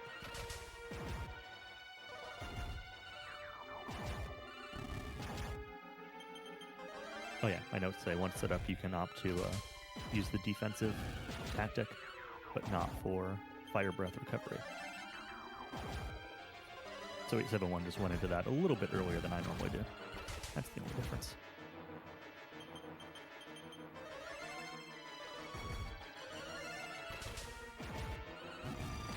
Otherwise, Mudo 1 here is pretty consistent.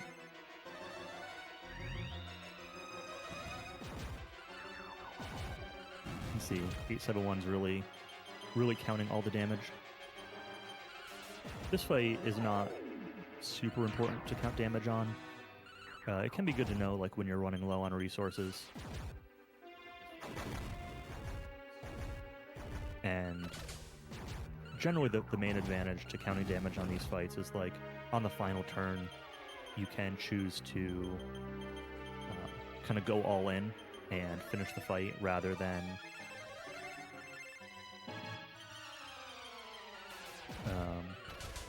spending an extra turn healing and using up more resources. So probably here, just kind of go all in. And sometimes it matters and sometimes it doesn't. This Flame Breath you still kind of need to protect against, but like if Mudo doesn't die this turn, which he did, but if he didn't die this turn, he could have just gone all in on the next turn because he knew it would have been low enough, for example, and he doesn't have to cover the turn 3 Blazemore.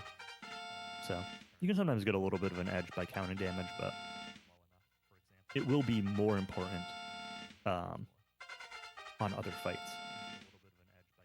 But yeah, so we beat Mudo, right? But we're still not at anywhere near the estimate for this run, so what's going on? So we're going to use the Mirror of Ra and dispel the illusion.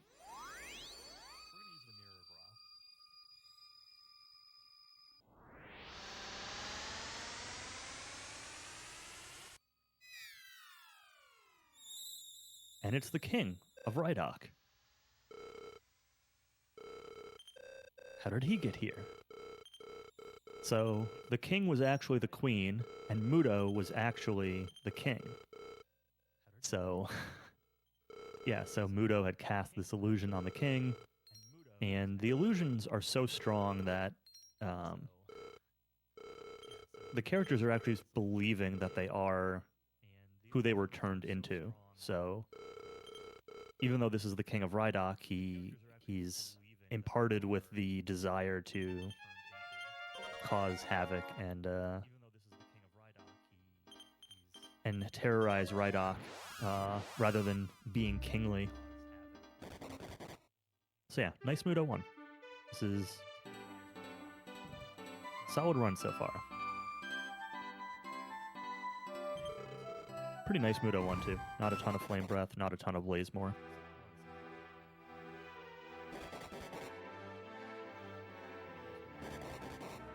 All right, so we're back in Rydok now, and we're going back up to the throne room to figure out what's going on. Why was the king the queen? Why was Mudo the king?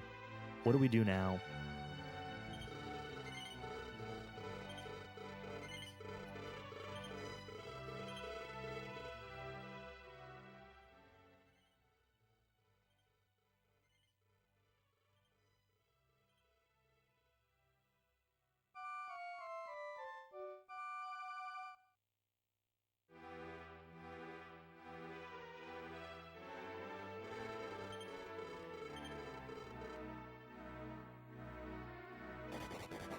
We're going to a little bit of story stuff here, a little bit of dialogue with Hassan, a bit more with Barbara.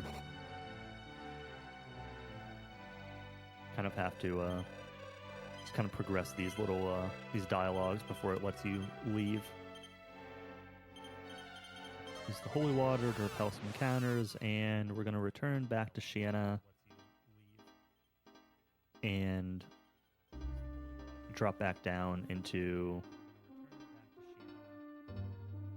the real world? Yes. Yeah, we're in the dream world right now, so we're dropping back into the real world. Now that we've fixed Dream World Rydok, you know, maybe there'll be something a little bit new in the real world Rydok, right? So when we went to Amor, we went to the Dream World to stop the stuff that was happening in the cave, and it had an impact on the real Amor. So we're going to kind of hope that a similar thing's happening here. We fixed the dream world. Let's go check out the real world. See what's going on. The king and the queen of the real Rydok, if you remember, were lying in bed and they were stuck in sleep. and they wouldn't wake up.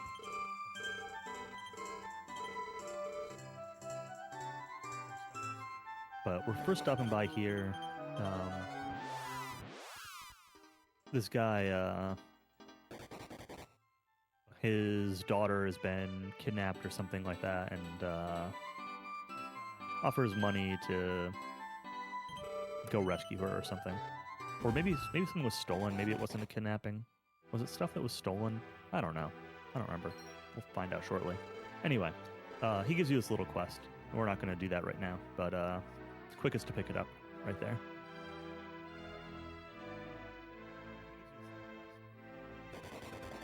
We'll be back to finish that quest a little bit later. And we're going to go back to the real world dry dock, which, if you remember when we were here before, they thought we were the prince, and then we had no idea what they were talking about, and they threw us out. And since we came back, they're tossing us in jail for the moment. Very, very briefly in jail.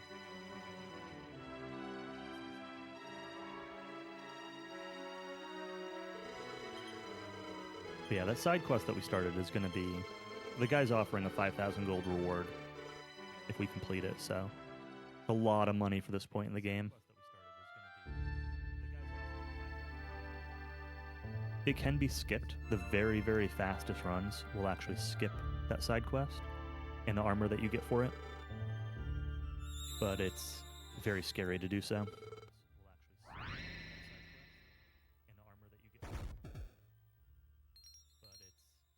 Yeah, so here we're getting a little bit of a flashback scene to what happened to the king.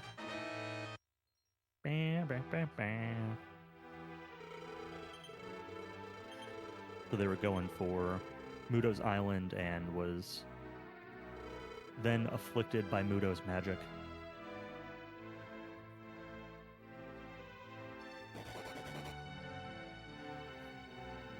So now instead we're going to go after Mudo.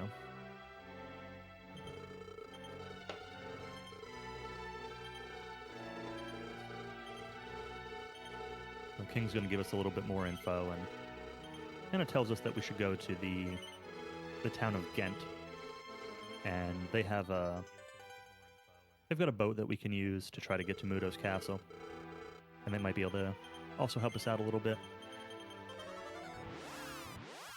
So we're going to go back to the overworld here and head towards the town of Ghent.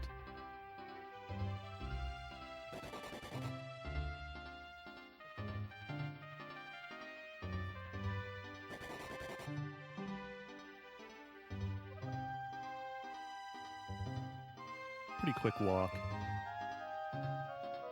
Might get an encounter or two along the way, but honestly, the overworld encounter rate in this game is pretty low, and some of the steps were blocked from depletion with that holy water.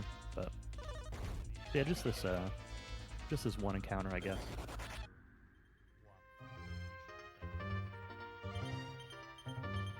I think that little dark goblin is an actual exception. I talked about like AI targeting earlier. That guy might actually target the back character, and not like specifically, and not follow normal targeting rules. All right, so we're in the town again. We're gonna start by talking to the elder here. First pick up defense seed, MP seed.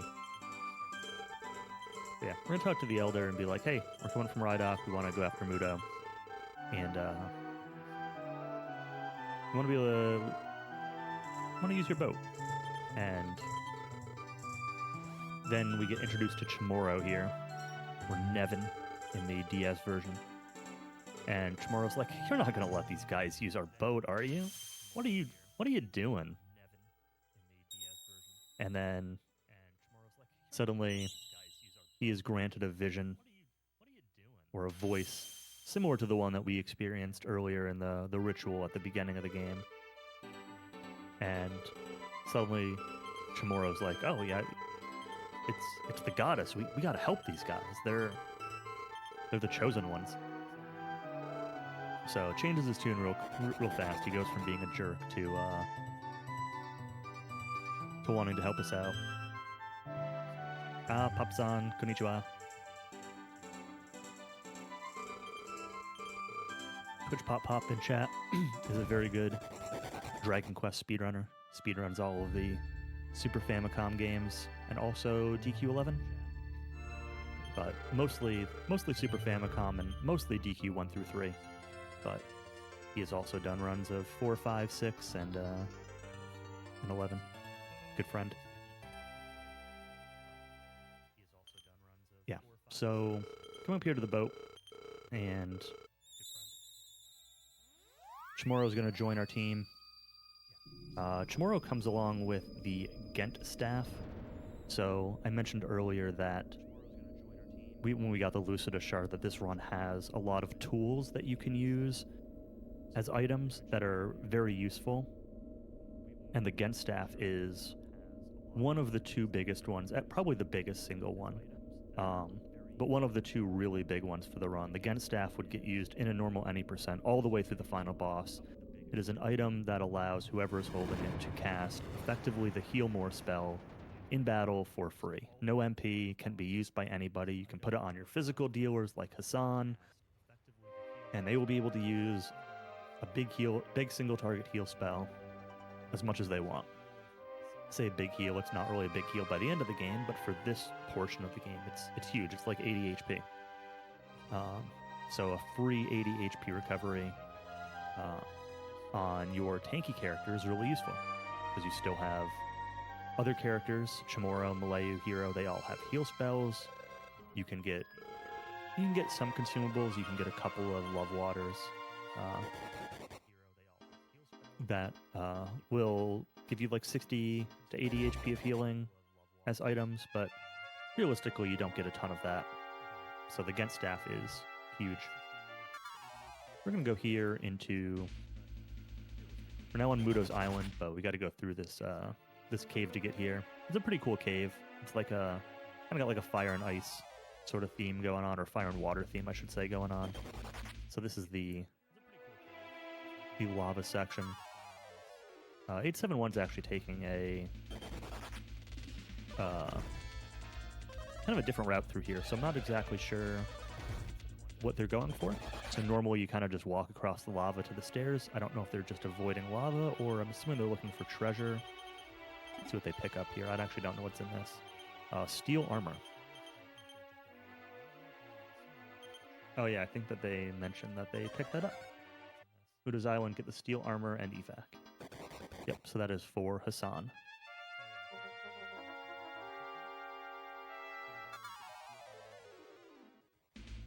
So that's an optional pickup. They get a metal slime here, so I think they're going to go for this metal slime, see if they can... Oh no, they decided to run, okay. So, metal slimes are interesting. In a normal any percent run, I mentioned that there's a job system. And the way the job system in this game works, we're not going to see it in today's run, but it's relevant to what's going on right now, is that you choose a job to turn into, and there are like advanced jobs and hybrid jobs and things like that, but you choose whatever job you're going to turn into, and as you fight enemies, your job level increases. And it's based on the number of encounters that you fight. So it doesn't matter the number of enemies in the field. There's no like ability points or like job XP like in some of the Final Fantasy games. It's strictly based on how many encounters did you fight as that job. And you have to be within a level range of the area that you're in order for those fights to count. So you can't just, be level 50 and fight, basic blue slimes. So in a normal full run, it's actually possible, if you get too many metal slimes, to out-level the area where you intend to grind, to class grind. So in a normal any percent run, you want to be very careful to not take too many of those extra fights. But in this run, since it doesn't do job grinding, 871 could opt to fight more metal slimes, if desired. Yeah, so those stone beasts are really scary. They've got that big AoE attack, and I think in the DS version these are the Argoyles. And they show up for a really long time. You run into these guys for like half the game, it feels like, when you're playing casually. But this is the first time they show up. Character deaths here don't really matter. As long as somebody survives this cave, you get a free heal at the end of it.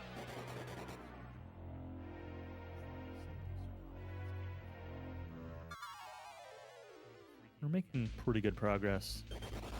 Still finding more stone beasts. Oh, great. I don't cast Iron Eyes, thankfully. So Iron Eyes, one of the ones in the previous fight did it too, but it basically makes them immune to damage for a turn or two, but they also don't get to act during that turn, so it's much more preferable to... 4 HP, or 6 HP. It's much more preferable to them taking an action.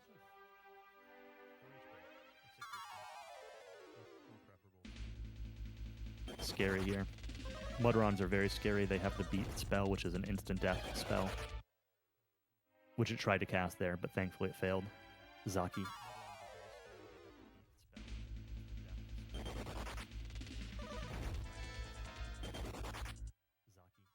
You may notice also that when trying to run, that sometimes sometimes not every enemy takes an action. Just move the steel armor over to Hero to give him a little bit of extra defense, since he's the only character alive. Since Hassan doesn't need it. Big fight. Fireball. That's okay. Again, only one character needs to live. We're almost out.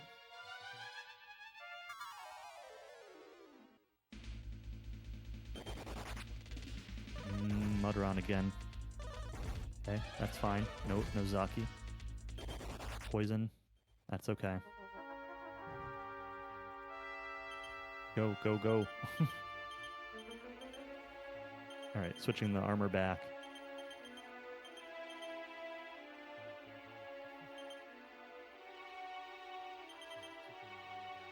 Verifying the inventory. Turning the agility ring over to the hero. Giving the golden bracelet to Malayu. And yeah, that's the end of that cave. Thankfully, that was very scary. Sometimes you go through the cave and like you just kind of run from everything and it's no problem. But there were a lot of triple run fails from Stone Beasts. But again, kind of get a free revive here at this campsite. So this is the same campsite we were at the beginning of the run.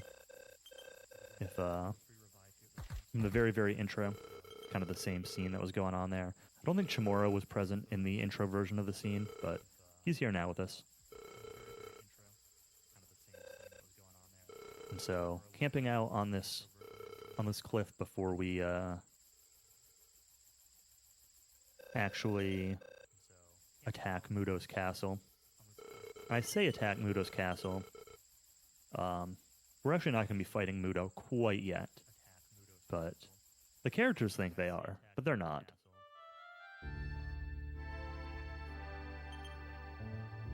Still poisoned even after that scene. It's really funny. After the free revival scene.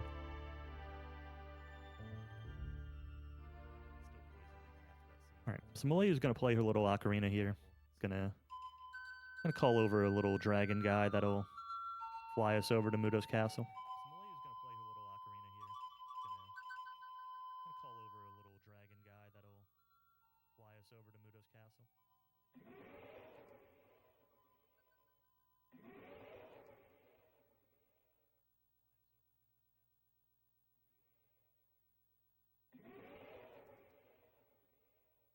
I want to say that there's some lore that, like, this dragon is, like, actually Barbara or something like that. The real-world version of Barbara, who joined us in the dream world. I don't know. I think there's something weird like that. I don't really remember what the logic or explanation for that is. I might be getting it wrong. Again, the story in this game is a little bit convoluted.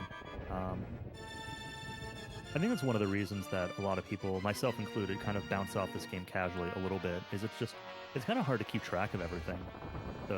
Again, the dream world, the real world, going back to the dream Rhydock earlier where the king was the queen and then Muto was the king, and you know, there's a lot of weird stuff going on in this game, and it doesn't stop getting weirder. We're not going to see it in this run, but this running, or the full game includes like overworld movement, including like a floating island and a flying bed that you can fly around on. It's really, there's some wacky stuff that happens in the dream world in particular. So, anyway, we're now in Muto's castle. We're going to come over here and heal up that poison, finally. It's funny. Grab some iron mask here from the treasure chest. A little bit more equipping. And some inventorying.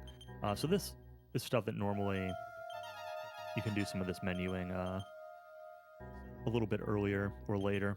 Kind of depends on when you want to do it. But using some agility seeds, kind of setting up those also go to Chamorro, so he can be fast as a healer type character. Actually, I didn't see if they all went to Chamorro. Usually they all go to Chamorro, but part of that's for late game setup. I'm assuming that they still went to Chamorro for this run. Chamorro's agility at the very end of the game becomes very, very important.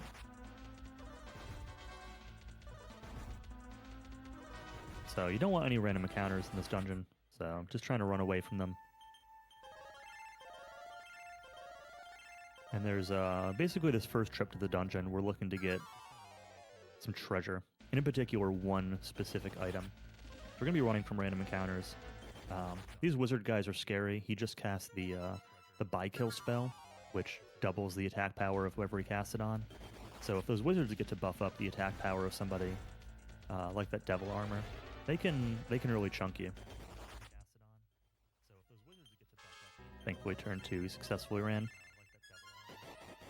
And yeah, there's going to be a couple of these statue hell beasts that will be guarding the path on the way to the treasure that we're looking for. The treasure we're looking for is the Fire Claw, which I'll talk about once we get it. But these hell beasts, we're just going to use tactics, to fight wisely tactics, and try to sap them to lower their defense, and then just damage them down. And as long as the whole party's alive, they're usually not too bad to take out. But if you lose characters to random encounters while walking through here, then they can be a little bit slow. But yeah, generally just tactics, lower their defense, and then attack away. They have 350 HP each, it's not too bad.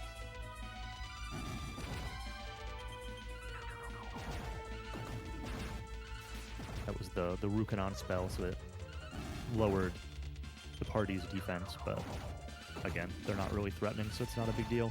You could use I mentioned earlier there's like a defense reset.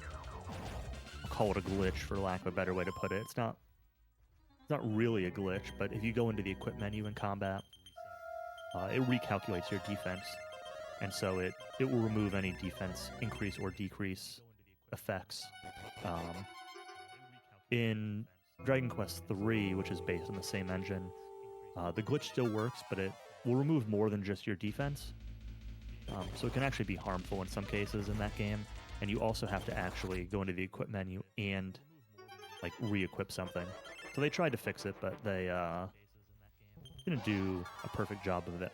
But yeah, it lets you kind of, if you're buffing up your defense, you don't want to necessarily do it because it will remove your buffs. But if they lower your defense, you can use the trick to kind of cancel out the defense decrease effect. And there's one fight in particular in the full run, the third trial in the Cave of Trials, where every turn the boss will use defense, and so you need to cancel out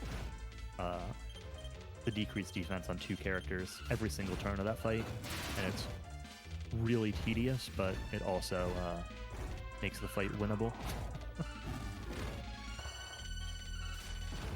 Alright, so second Hell Beast here. Same as the first Hell Beast. Nothing really to speak of. And then we'll find the Fire Claw. Now that we got the Fire Claw, the next step is to actually Death Warp to get out of here. There's no way to leave this castle once you're in here. You can actually use the return spell to get back to the castle, but you can't leave the castle. It's very odd, so we're just going to Death Warp out of here. Trade around some items. Fire Claw goes to the hero, the Gent Staff goes to Hassan, so Hassan now becomes the healer for a little while.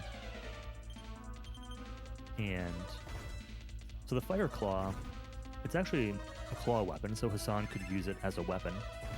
But more importantly, it can be used as an item. It's the last of our, for this run, the last of our major tools that we'll be getting. There are more in the any percent run, but it uses the Blazemore spell when used as an item in combat, so it does about 80 damage, 80 magic damage. And it can be used by anybody for no MP. So it's another item that actually gets usage through pretty much the entire run. Doesn't really see much in like the last hour of the run, but you can, there are cases where you can use it even on the final boss sometimes. But it's very, very important for the upcoming couple boss fights. In the meantime, I'm going to do a little bit of shopping here. This is a little bit unique to this route for the Muto 3%. I'm going to be selling a lot of extra equipment and buying the Clothes of Hiding, Mikuwashi no Fuku, for Malayu. Is it just for Malayu? Check, I've got a note here. It says equip Chamorro or equip Malayu. So I guess it went to Malayu for now. And yeah, the Elder at Ghent Village is actually really cool. He just gives you a full free heal and revive. So if you wipe out in that dungeon or you wipe Temudo or something, you don't need to worry about spending money to revive. And now we're going to come back to that side quest.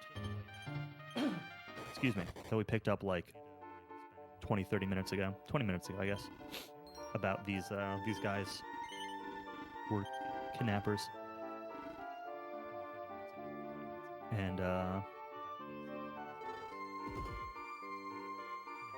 basically they want the ransom, and so you can bring them the money or not.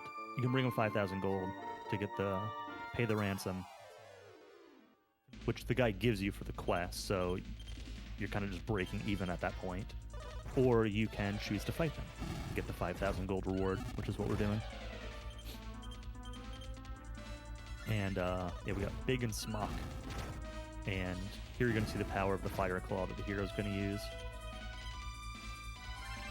And Hassan is just going to do kind of whatever.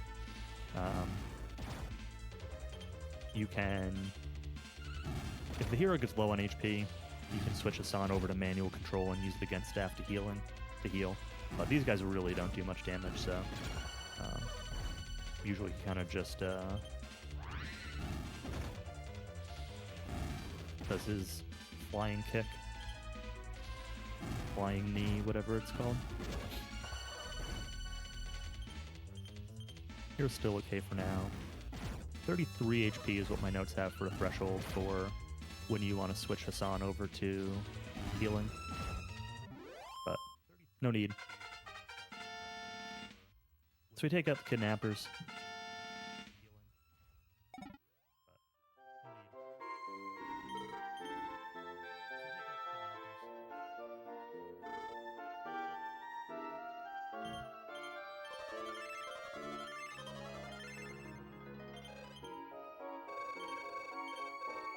And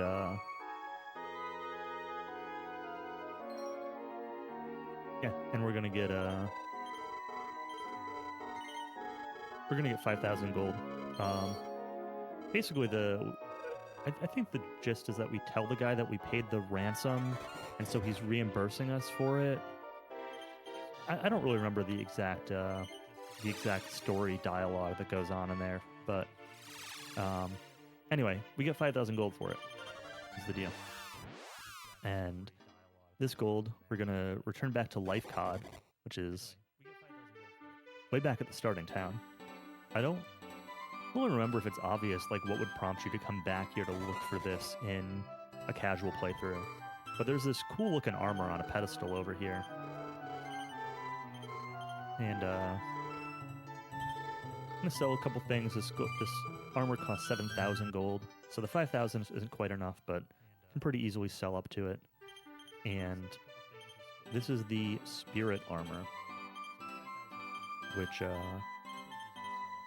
gives some pretty good defense and gives some breath resistance?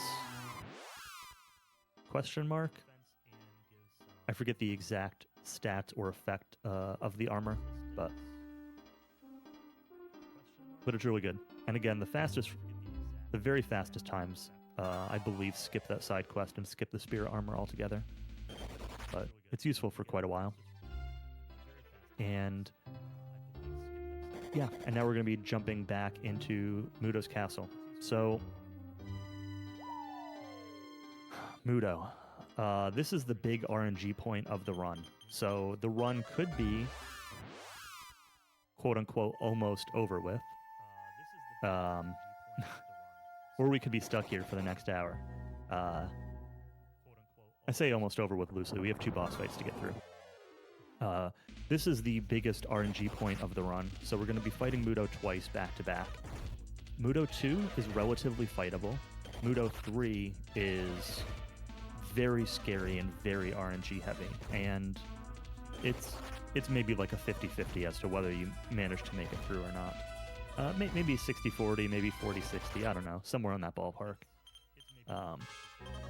So I'll explain Mudo 2 first, because Mudo 2's more complicated than Mudo 3, even though it's an easier fight.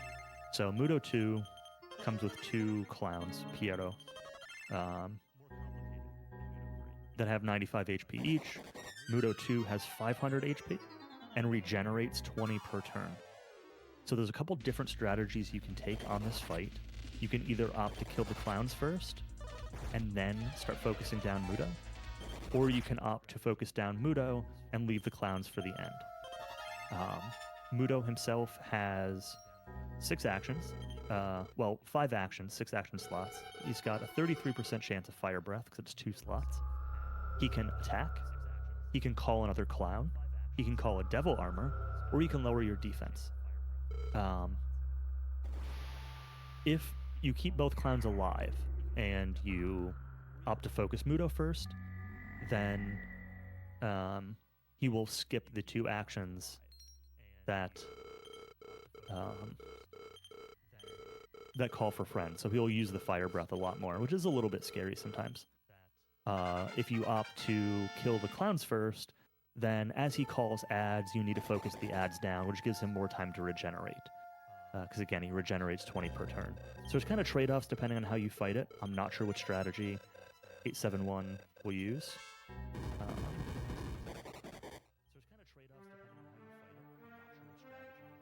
So yeah, we'll see how this goes. Get a little bit of a cutscene here first. This is again mimicking the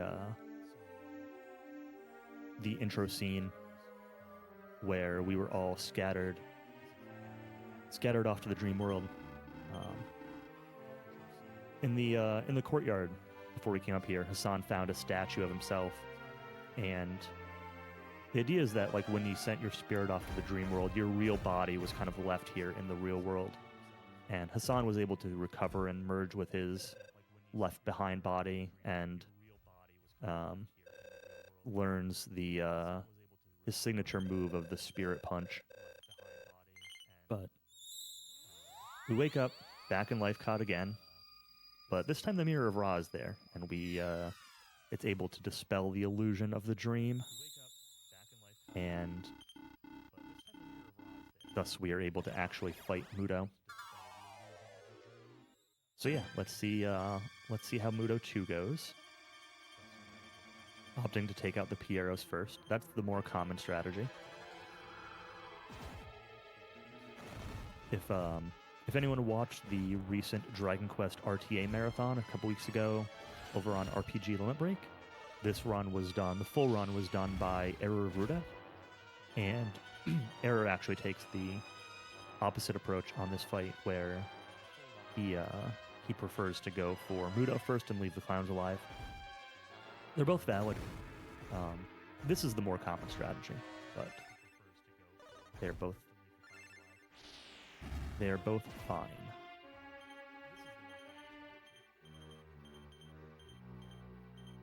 So yeah, the healing priority is a little bit complicated on this fight. You kind of expect Chamorro to go first. Malayu usually is pretty speedy. Hassan is slow, so we'll use the Gen Staff and heal last. And usually you want the hero just using the Fire Claw. The clowns will usually be taken out with the Fire Claw plus Ice Bolt plus Boggy, which is Infernos from Chamorro. If we get a Devil Armor that gets called in, it will usually be just a Fire Claw and an Ice Bolt. So here's an example of one of the Devil Armors.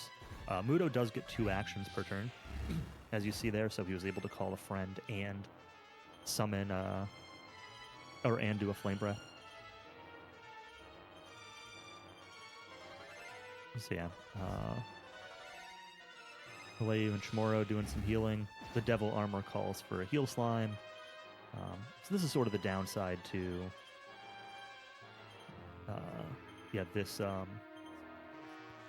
this approach to the fight, is that you can kind of get bogged down with killing the extra ads that get summoned, and you're not really making any progress on Mudo. You can see 871 on their calculator is re-adding 20 HP every turn for the regen. So as Malayu is able to, she will cast some upper spells to increase defense. Usually you want to get 2 uppers on her and just stick her in the front. She's got pretty good defense, she's got pretty good armor, so put her at the front of the party usually if she gets those buffs up, or you can upper the hero and let them take some hits. If Malayu or Chamorro dies, it's not a big deal. It can be a big deal if it happens early, but for Mudo 3, really, Hero and Hassan are the real team that fights Mudo 3, so if either of the other 2 die, you can still continue the fight.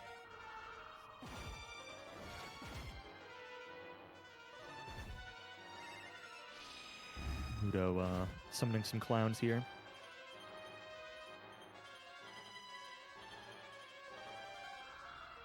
And if no one needs to be healed or you're at good HP lines, Malayu can throw in some Ice Bolts on Mudo, and Chamorro can throw in some Boggy also, just to do a little bit of extra damage.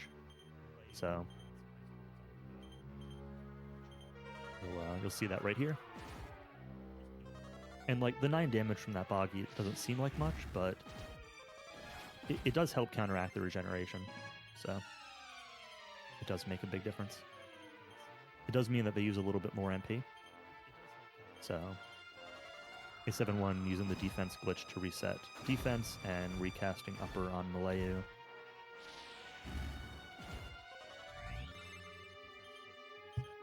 Yeah, so the hope is going to be when he gets low on HP, and this is the reason why it's important to count, is when he gets low on HP, you actually really want him to summon another ad, and you want to leave that ad alive to kind of give you time to stall the fight, to restore your HP, your MP if you need to. I think you have a magic potion that you can use. I'm not 100% sure. But you want to at least heal up to full HP before going into Mudo 3. Mudo 3 is very, very scary, so this is why counting damage on this fight is really important.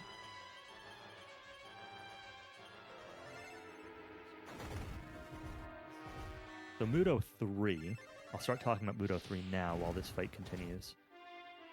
Mudo 3 takes 1 to 2 actions per turn. Mudo 3 has 900 HP, but no regeneration, and is on a 3-turn cycle.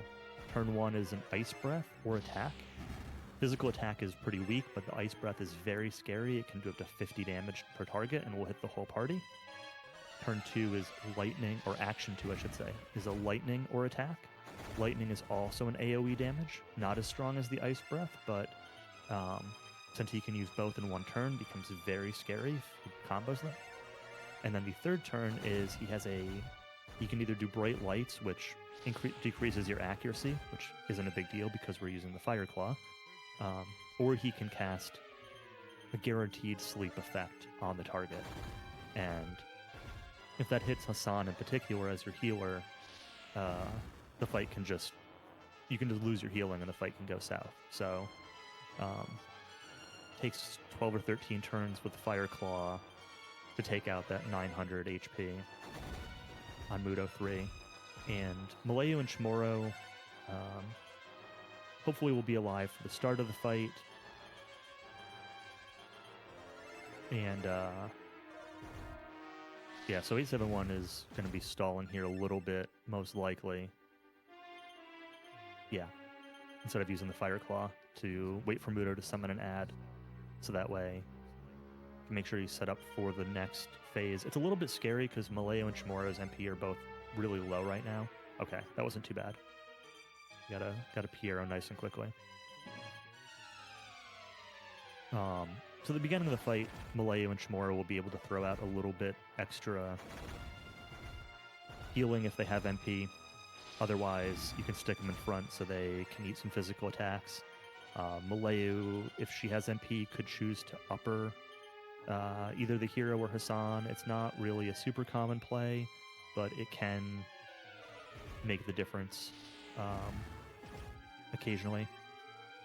So Chamorro there used a Magic Water to restore some MP. And yeah, the goal is just to try to turtle up and go into Mudo 3 with as good of a setup as you can get.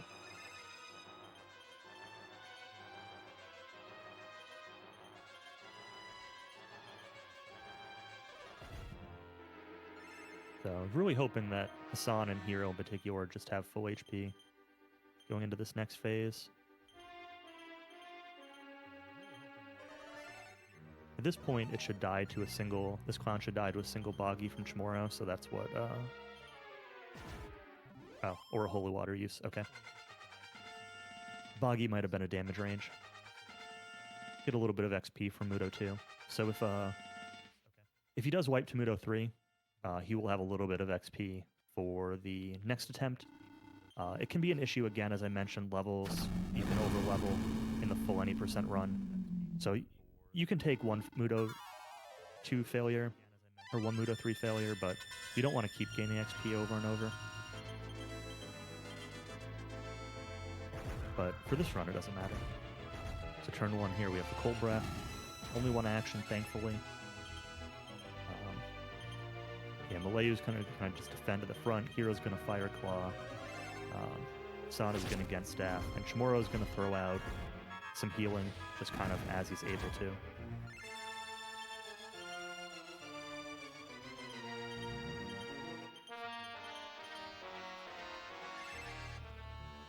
Okay, Hero got put to sleep, so no Fire Claw.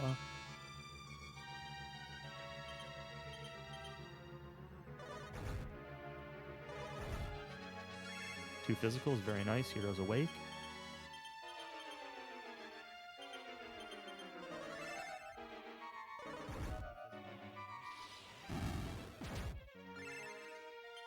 Okay, Chamorro's put to sleep, but that's not a big deal. It's a good thing if Chamorro and Malayu stay alive for a while, for exactly that reason. It gives them additional targets to be put to sleep. If it's just Hero and Hassan, then you know, you're losing one of your two critical characters every time you put someone to sleep, so. This is actually going very, very well. Can't believe Malayo at the front's still alive. A lot of physical attacks. Okay, Hassan is put to sleep. This is potentially scary, but Chamorro has plenty of MP. As long as Hassan wakes up. Okay, Hassan is awake, so he'll probably defend. I guess not. He's got Kiamor with Chamorro, so it's not a big deal. He might have defended if... I think he accidentally defended with Hero. Yeah, okay. Caught it.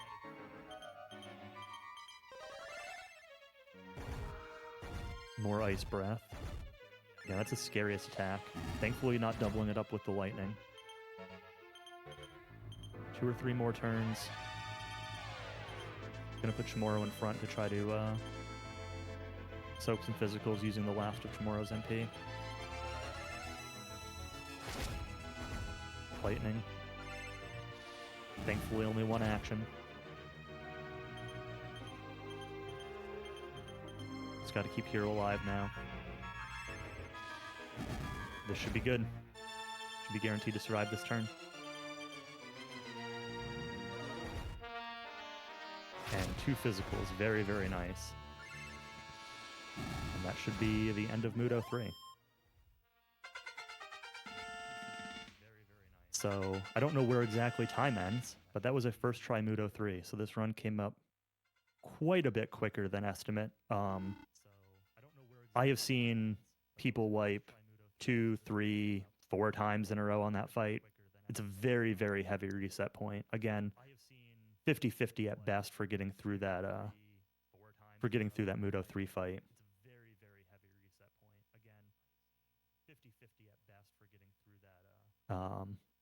Yeah, so excellent run. Very, very good fight.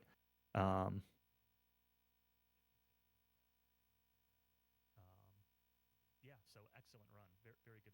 got some GG emotes here.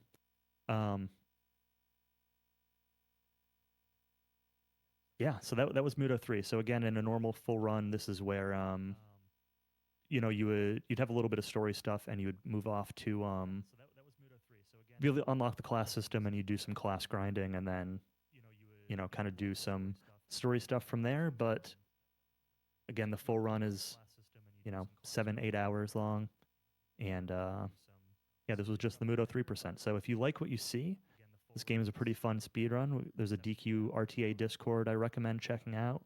Got some resources in there. A lot of Japanese players run this game. Only a couple Western players, but yeah, it's a pretty fun run. Thanks for tuning in, everybody.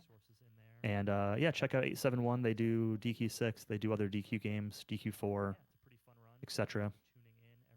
Good speedrunner. Join some of the international races that we host. And yeah, thanks for watching, tuning in for some Dragon Quest. And yeah, that was a great run. Metal Slime, first try Mudo 3. Can't ask for better than that.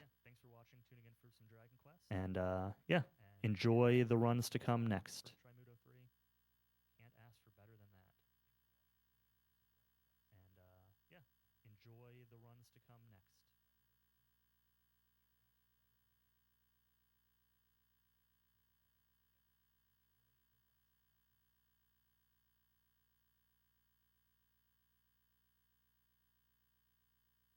Yeah.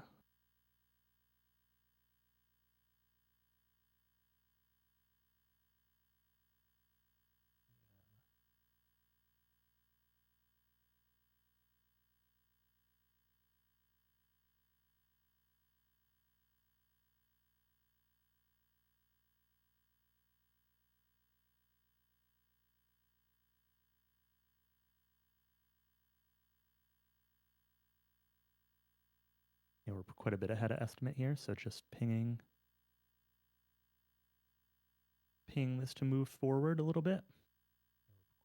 Probably be a little bit of a break for the setup for the next run since we're a little ahead of schedule.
Restream might be AFK a quick second since we're so far ahead, so still working on getting that switched over.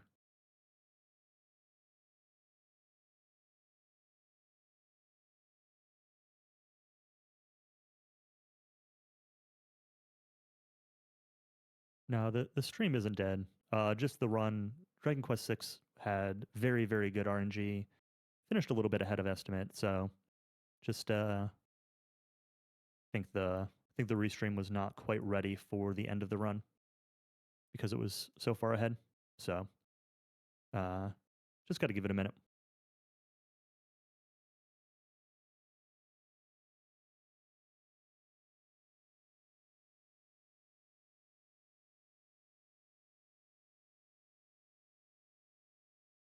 I guess I can talk for a little bit, for a couple minutes about the full DQ6 run. So again, what we saw was the Mudo 3 run. It's, I don't know, 25 to 30% of the game. Um, After that, you kind of go into the class grind section. So I mentioned that you unlock the class system after beating Mudo 3 there. You do some class grinding, and then you kind of go through the middle of the game where you're trying to recover, similar to how Hassan found his statue and was able to merge with his original self. You don't find one of those for the hero, so you're kind of looking for the original hero. And along the way, you need to collect some legendary armor and equipment and things like that. Um, you eventually unlock a Pegasus, a flying Pegasus, which is able to take you to the Dark World. And then there's some shenanigans going on in the Dark World, and that's where all of the true evil of the world is coming from. So the mid game is sort of the search for the original hero and the legendary equipment, and then the last third is kind of the Dark World. Um, this run is the full DQ6 run is very difficult. The final boss is easily the hardest final boss in the DQ series from a speedrun standpoint, and probably from a casual standpoint also. Deathmore. It's an incredibly fun fight to learn, but incredibly punishing. It's very, very difficult. 3 phases, and they're all very scary. So, yeah, the this Mudo 3 run that we saw here is kind of the biggest reset point of the run. As I mentioned, there's a lot of RNG that can happen. In that fight, you can lose to him 2, 3, 4, 5 times in a row. I mean, you're never guaranteed. You can't grind because extra XP because it affects the class grinding afterward. There's no real extra equipment you can get. In the DS version of the run, there's some RNG manipulation. So they RNG manipulate the casino in order to get some more defensive equipment with breath resistance and that sort of thing. But um, it's not doable and or not allowed in the SFC version. So you kind of just have to go into them with the resources that you have, and yeah, hope to make your way through the fight. And yeah, the two big aspects are, how does Mudo 2 end? What sort of shape are you in from a party standpoint? And then just really, what does Mudo 3 do? Does he put your healer to sleep? Does he spam Ice Breath plus Lightning together? Thankfully, we didn't really see much of that. Hassan did get put to sleep once, I think, but Chamora was still alive to cover the backup healing. And Hassan woke up pretty quickly. But yeah, even when you can be 1 or 2 turns away and still lose that fight if you get bad turn order. Like, again, it's 12 or 13 turns to, if you fire claw every turn and don't need to defend. So yeah, 12 or 13 turns of something can go wrong. It's a lot to survive through. But great execution, great strategy. The extra steel armor definitely helped a little bit, and the evasion close onto Malayu also helped because she was kind of tanky during that Mudo fight. So some extra strategies that were done for this route specifically made a pretty big improvement. I'm sure you could do some of those strategies, definitely the steel armor in the full any percent run if you wanted to. This game has a lot of optional routes. Mini metal collections have optional numbers, skipping spear armor, There's an optional Sage's Stone you can get near the end of the run that gives you extra healing. Yeah, kind of lots of stuff you can do. Lots of different variants.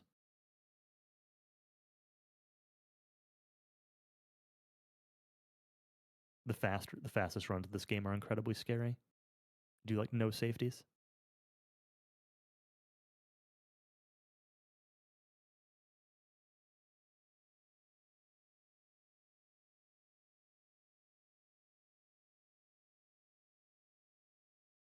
Yeah.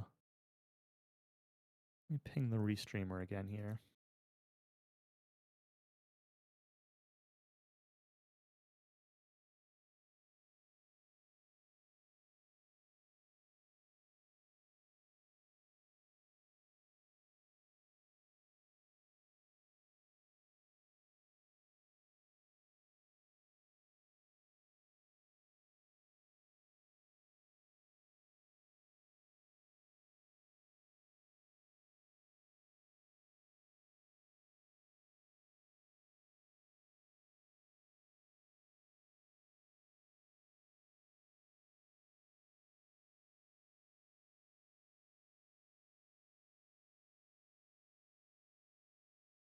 This is sort of the difficulty of a lot of Dragon Quest games from a marathon standpoint is you have to account for, when doing your estimates, you have to account for some bad luck. And sometimes you just don't get the bad luck and everything goes great.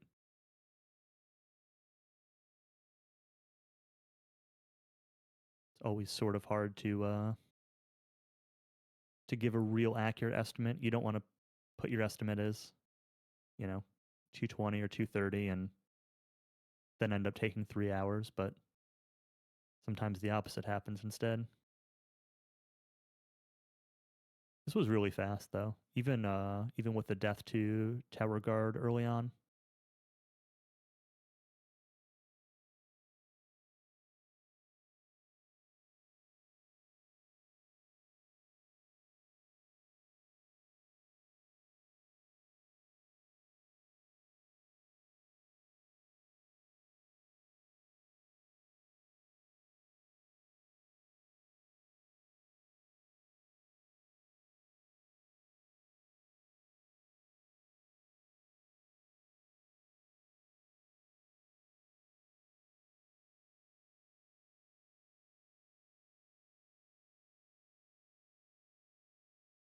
Curious a little bit.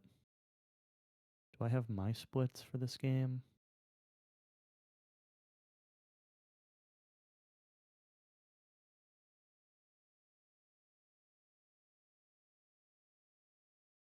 Yeah, so that time was about the same as my PB's Muto 3 time.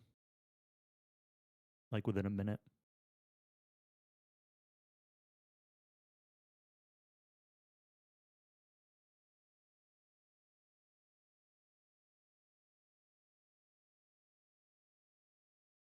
So very fast for a marathon run with extra safeties and such.